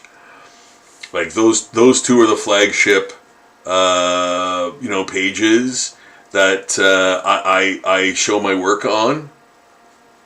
So yeah, if you want to check out my stuff, hey man, you might find your next tattoo. You might just want to get a zombie portrait for yourself, or go, oh my god, that's a perfect gift to so and so, like someone in your family, someone that you know, a friend who's into horror or zombies or whatever. Like, getting a zombie portrait is almost like crazy, I've heard, like, people say too, and again, my friend used to keep a book for me of like my happy book, where people would like email me about getting their zombie portrait, or giving my a zombie portrait to the person as a gift or whatever, and the reaction and all that stuff. So the just wonderful words that people would send, saying that it was like the best gift ever and stuff like that. So man, I love that. I love doing that for people so much, right? So yeah, get a zombie portrait. It's great. It's a great gift. And you know what, man? Like, if someone wanted a zombie wedding and like couldn't do it because maybe their parents would have like not wanted that, you can get them a zombie portrait from their wedding photo. Do you know how many weddings I've done as zombie portraits? Oh my ear. Yeah, like so many, man. And I love them too, because usually the photos are like super pimp tight. Like, they're awesome photos because they're wedding pictures, and usually they're people spend a little bit of money on them, a little more money on them. So I've always loved getting like wedding zombie portraits because usually the photos are so good, Yeah, because sometimes people only have a certain photo of someone, It used to be too more, right? And like now, you can take you can take pictures with anything basically, but sometimes too, it's they don't want the person to know that they have a photo of them, or they're using a photo of them, or they're taking a photo of them, or whatever, right? So it seems kind of fishy. So I'll say, well, maybe send me their or or send me a bunch of photos I could kind of like extrapolate from, but use the best one as the zombie portrait. So anyway, what I'm saying is yes, I'm absolutely willing to do what I can to to make that zombie portrait happen for you. But yeah, the wedding photos are great to work from because they're always so good, right? So yeah, I love doing wedding zombie portraits a lot as a result. So yeah, so here we go, guys, with some zombie pinup art for your candy. Adding in some of the, having that black behind pops the character out a lot more. Of course, with that thick holding line in the other areas, which I'm going to add. I think I'm going to add more of there. But again, we've got the trees, silhouetted trees with texture, with the textures in there, hatching and dots and dashes, basically adding form to those tree trunks, and of course the foliage on there. Foliage. And then you can create more foliage with your whiteout pen on top of that black. Mr. Black. Now here's Mr. Black. There. Adding more leaves in reverse. Drawing in reverse. There we go. Happy little leaves. Happy little leaves. There, right? So some nice details in there now, And again, those leaves don't have to be perfectly shaped. They're sort of there expressively almost, in a way, right? To sort of balance it out, or to add some depth and detail in that inside of that silhouetted tree. Yeah. So getting this one done too. Oh my goodness, I can't believe that we're getting so much done tonight, guys. And man, don't forget. You know what? I'm gonna get on this right now. Actually, I'm gonna do the teeth a bit. I'm gonna add some very pale yellow to the teeth, and make those stand out a little bit more. But yeah, pale yellow to the teeth. Hail to the teeth. Yeah, kind of like this.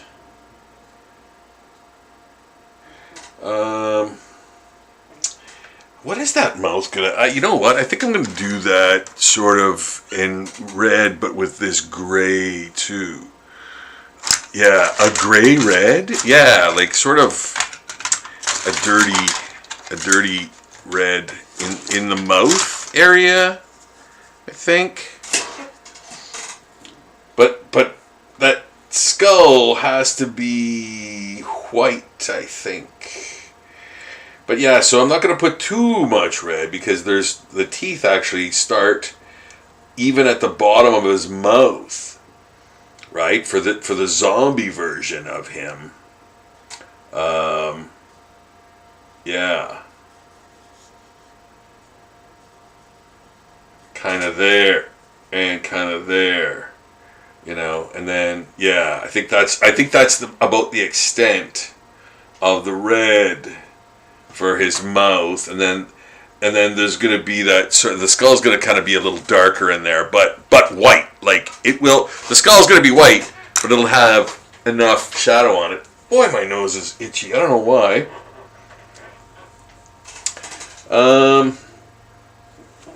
Yeah, so putting in the teeth, a little bit of pale yellow in there,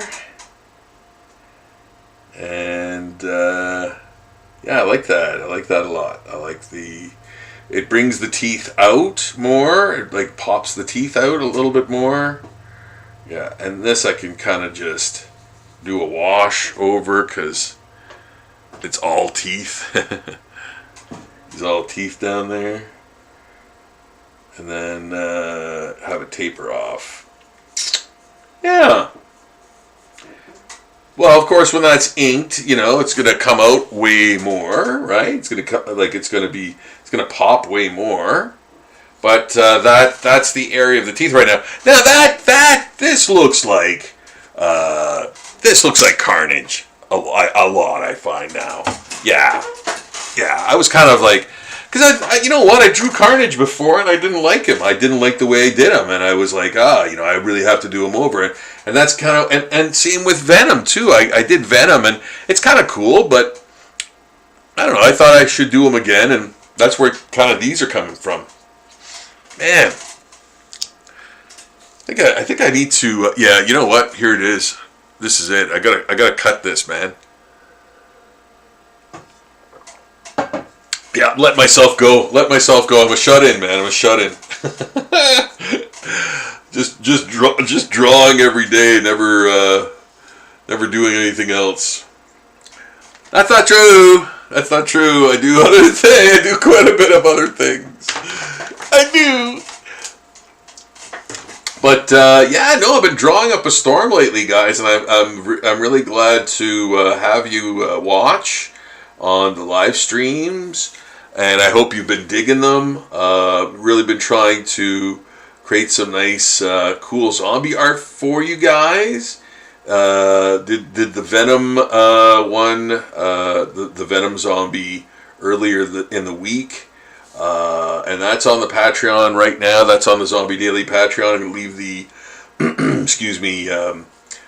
link in the description below for sure, so you guys can check that out. That's where all of the zombie art I do in these live streams goes.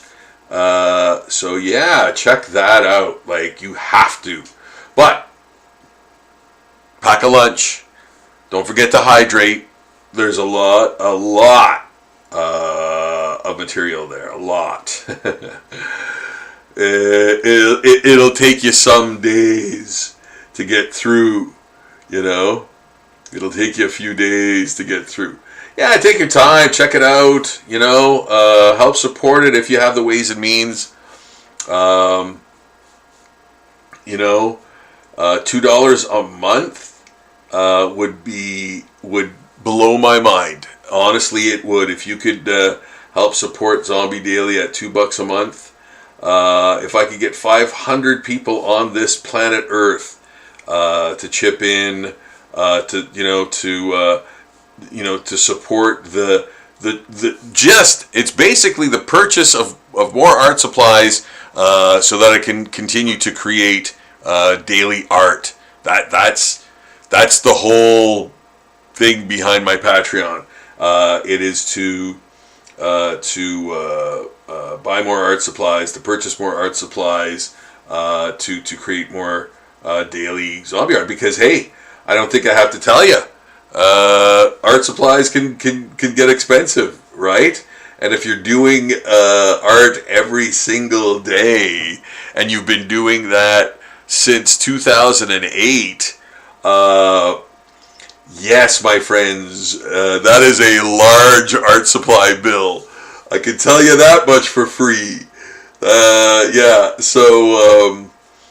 Your support means everything to me. It helps me continue. Man, I need very little motivation to keep things going. But if you can help support the Patreon, that would be utterly fantastic. Subscribe to the channel. Subscribe to this here channel, and get more stuff, more art tutorials, more inking tips, and all sorts of things, man. Pop culture talk, pop culture drawings with the zombie flavor, traditional art being created before your eyes with traditional means and materials. All of that stuff, all that great stuff. Like, there's nothing wrong or bad or unfun about any of the words I've just spoken. All of those words are great, fun, awesome words, and I try to put them together for you and distill the best and juiciest parts of them for you here on the live stream and on Zombie Daily and Zombie Portraits. So you guys can just check out some cool zombie art and how it's done too, which is also very fun. You know, if you saw earlier when if you check out this video in its entirety or even parts of it, you'll see how badly I flubbed this drawing earlier, and it's awful. Like, it's just, and I tried convincing myself that it was good, but it was not, and thank goodness I snapped out of it because I really did a boom there, man. So you see the process. You can see the process, and it's not always pretty. It's not always. I don't have it all my damn self, is what I would categorize that as. It's just that simple, you know.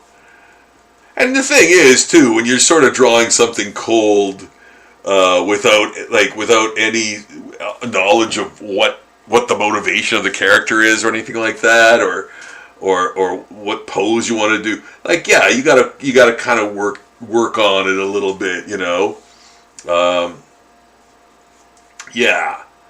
So, you know, it's not going to come out perfect right away all the time, you know. And when it does, when it does happen, when it is like really good, you're like, wow, that was great, you know. I used my powers of muscle memory or whatever to you know, recall things I've seen before or experienced before. And it really worked out. Like, it really helped that drawing out, you know. So, yeah. But yes, I'm putting tons of nice, frothy details in there. Big, juicy piles of details. And yeah, man, I'm actually making the sort of like symbiote movements in the skin, you know, and yeah, keeping those. You know what I'm gonna do? Actually, I'm going to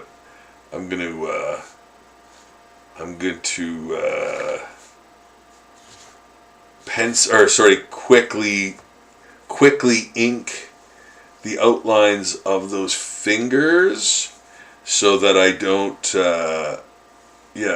flub them in the inks, because they're really hard. There's a lot of overlap there, right?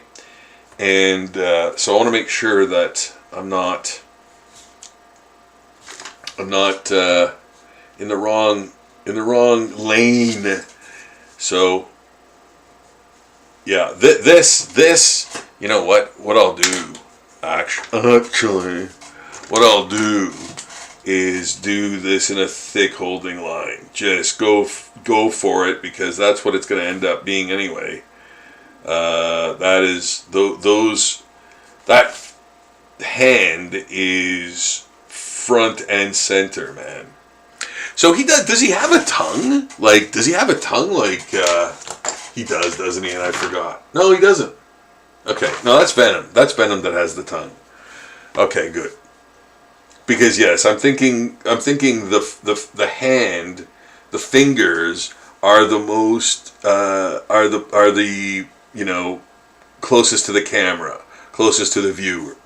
So they're going to be like heavy holding line, popping right off, you know, front and center, and damn everything behind them, man. Like, you know, that's kind of how it has to be. For that to work that well, you know.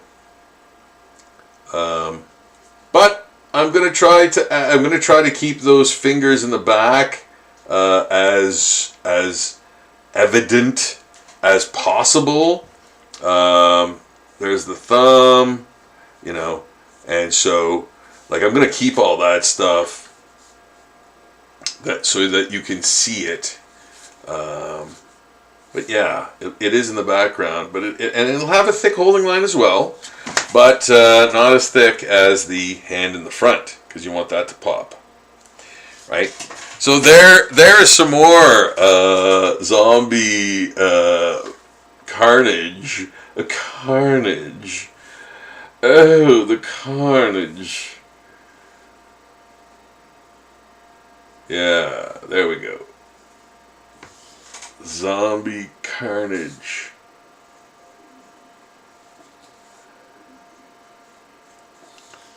Yeah. Hey, how about that? And I like those little baby feather lines that Mike Zeck really excelled at doing. Those little wee sort of like feathery lines that came off the edges, or yeah, like his stuff was so heavily detailed with those things at points. I loved it so much, but it looked so simple too. Like he didn't exaggerate. Yeah, I love Mike Zeck stuff. What pen was that? You know what I'm gonna do though? I think I'm gonna add some like really crazy, like the red from the Sharpie here is nuts. Like it's such a dense red. I kind of like that. Like I kind of like that for some things, right? In fact, I was musing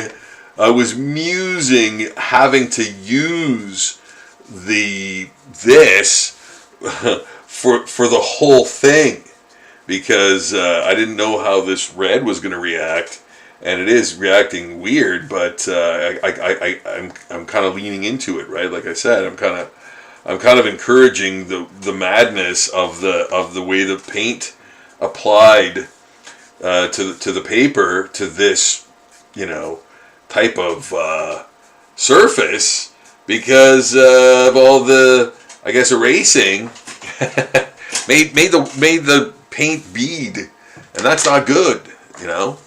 But thankfully it did dry, which is awesome, you know. And yeah, like I'm creating a really nice dense, like, you know, texture and weird veiny, like veiny kind of tendrils and things. Yeah, with that paint, using that paint as almost a guide, you know. And yeah, you can do that, right? You can do that. You can do anything, right? You can do anything. That's the beauty. That's the beauty of art. So much is that, you know, even mistakes can be, you know, happy little surprises, like Bob Ross would kind of say, and it's true, you know. And I'm like, you know, I'm not doing this for clients or anything. I'm doing this on my own, so I can make mistakes on it, even the finished thing, and it would still be okay. You know, it's not that it's not the end of the world, because, you know, I'm using it as content for Zombie Daily. I'm gonna do my best. Like, I'm gonna do my best for what it is, but, you know, if I have to, I'll even draw another version of it someday if I'm not happy with the way I'm doing it, you know. But there's nothing more at stake than it being, you know, something interesting and awesome for Zombie Daily. Like, you know, having a Carnage zombie there would be really cool, you know. Yeah, and just doing it here for you guys, I'm really enjoying it, man. I'm really enjoying it, you know. I'm really having a lot of fun. I always have fun doing these, so, you know, like, even though we just started it tonight, you know, quite a bit has been done already on it, and I'm really enjoying doing it. Zombie Carnage. Yeah. Like, so much cool sort of details and sinew and flesh and all that symbiotic sort of wriggling around underneath or on top of the, bone structure and tendons and all that stuff. And adding that Sharpie red to the mouth area. Yeah, so it's kind of cool. I'm digging this one. I'm thinking this is pretty cool. Having a fun time doing it. Hope you guys are digging this too. Please subscribe to the channel. Please give this video a thumbs up too, guys, if you can. I know it's hard. No, but I'd really appreciate if you subscribe to the channel. That would be so awesome. Check out the new stuff I'm doing. You know what? I think what I'm going to be doing from now on, I think I'm going to be doing a live stream every second day. New stuff every second day. I'm going to probably continue this Carnage, at the next session, and then be starting something else, and working on many other things like Pokemon pinups, more like maybe more kaiju, dinosaurs, zombie dinosaurs. Actually, I want to do a Guns N' Roses emblem from Appetite for Destruction zombie thing. I don't know why. I'm like, yeah, I have to do that for some reason. It seems like something I should do, and I want to do that. So that there was this really cool cosplay couple that did themselves as zombies, and I literally want to draw them as the zombies. Like, I think it looks so awesome. So I want to do that too. That'll be sort of another one of those one-off things where it doesn't necessarily fit into any existing series that I've done. It's just a sort of a cool zombie drawing I want to do. So yeah, I saved that photo, and I'm like, yeah, I really have to draw them. I just wish I knew who they were, their names, but like, where was it? Maybe someone had posted it on X, and it was like, just again, it was like there was no context to it. Context. Went into a fugue state there, guys. I'm tired. I'm getting tired. Guess what? I'm gonna shut her down. I gotta shut her down. Rob's getting tired. Rob's out of coffee. So yeah. So guys, to sum up, we got Zombie Carnage started. We got some Zombie Carnage started. Again, you know what? I think this is far from over. We got a lot done on this new Zombie Pinup Diva. Got a lot done on this one. Finished this Pokemon tonight in the live stream. Finished another Pokemon in the live stream. I really love how this one turned out. Very three-dimensional, very striking, very poppy. I think it really works. And then the earwig, got the earwig done. Finished tonight too, as well, also. And the first thing that was done was this wonderful new Zombie Pinup Diva drawing. Very very nicely detailed and full and lushly illustrated. If you must, if you will, if you do, if you like. So yeah, we got 1, 2, 3, 4 drawings finished. A 5th one almost done, and a 6th one started, and wow, like in the inking phase. So wow, guys, we did a lot tonight. Thanks so much for joining me tonight. I believe, as I've said, I'd like to do a live stream every second day. Every second day of my life. Yes. I'm going to try. I'm going to shoot for that. And I'll let you all know on all my socials about when it's going to happen. And maybe what I'll even be drawing and stuff. But like, hey man, I could do a drawing like this. Start to sort of, not start to finish, but start right for you guys. And if you want to, as I mentioned, if you want to order a custom, get a custom done, I will do it live for you on a live stream. That would be, I think that would be awesome. So if you want to see your custom being done in real time, yeah, we can arrange that. So contact me at zombieportraits.com in the contact us section, or any of my socials, man. Any of my socials, even in the comment section here. You know, let me know if you want to get a custom done. We'll get that going, and I can do it live for you, or a zombie portrait even. Yeah, I think that'd be awesome. So thanks again, guys. Please subscribe to the channel. Please like the video. Tell your friends if your friends are into zombie art and traditional art styles, methods, things like that. Anybody into that, I think, guys, would really dig these. So yeah, this is a shirt from one of my students that I had when I taught at college, and he gave me this shirt. I love this shirt. I wear it so often. I really love that character design.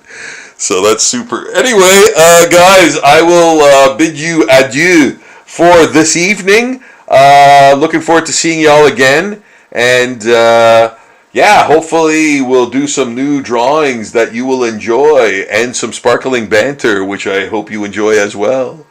But until that time, all the best, love and best wishes, guys. Take care, and thank you for watching. Bye-bye.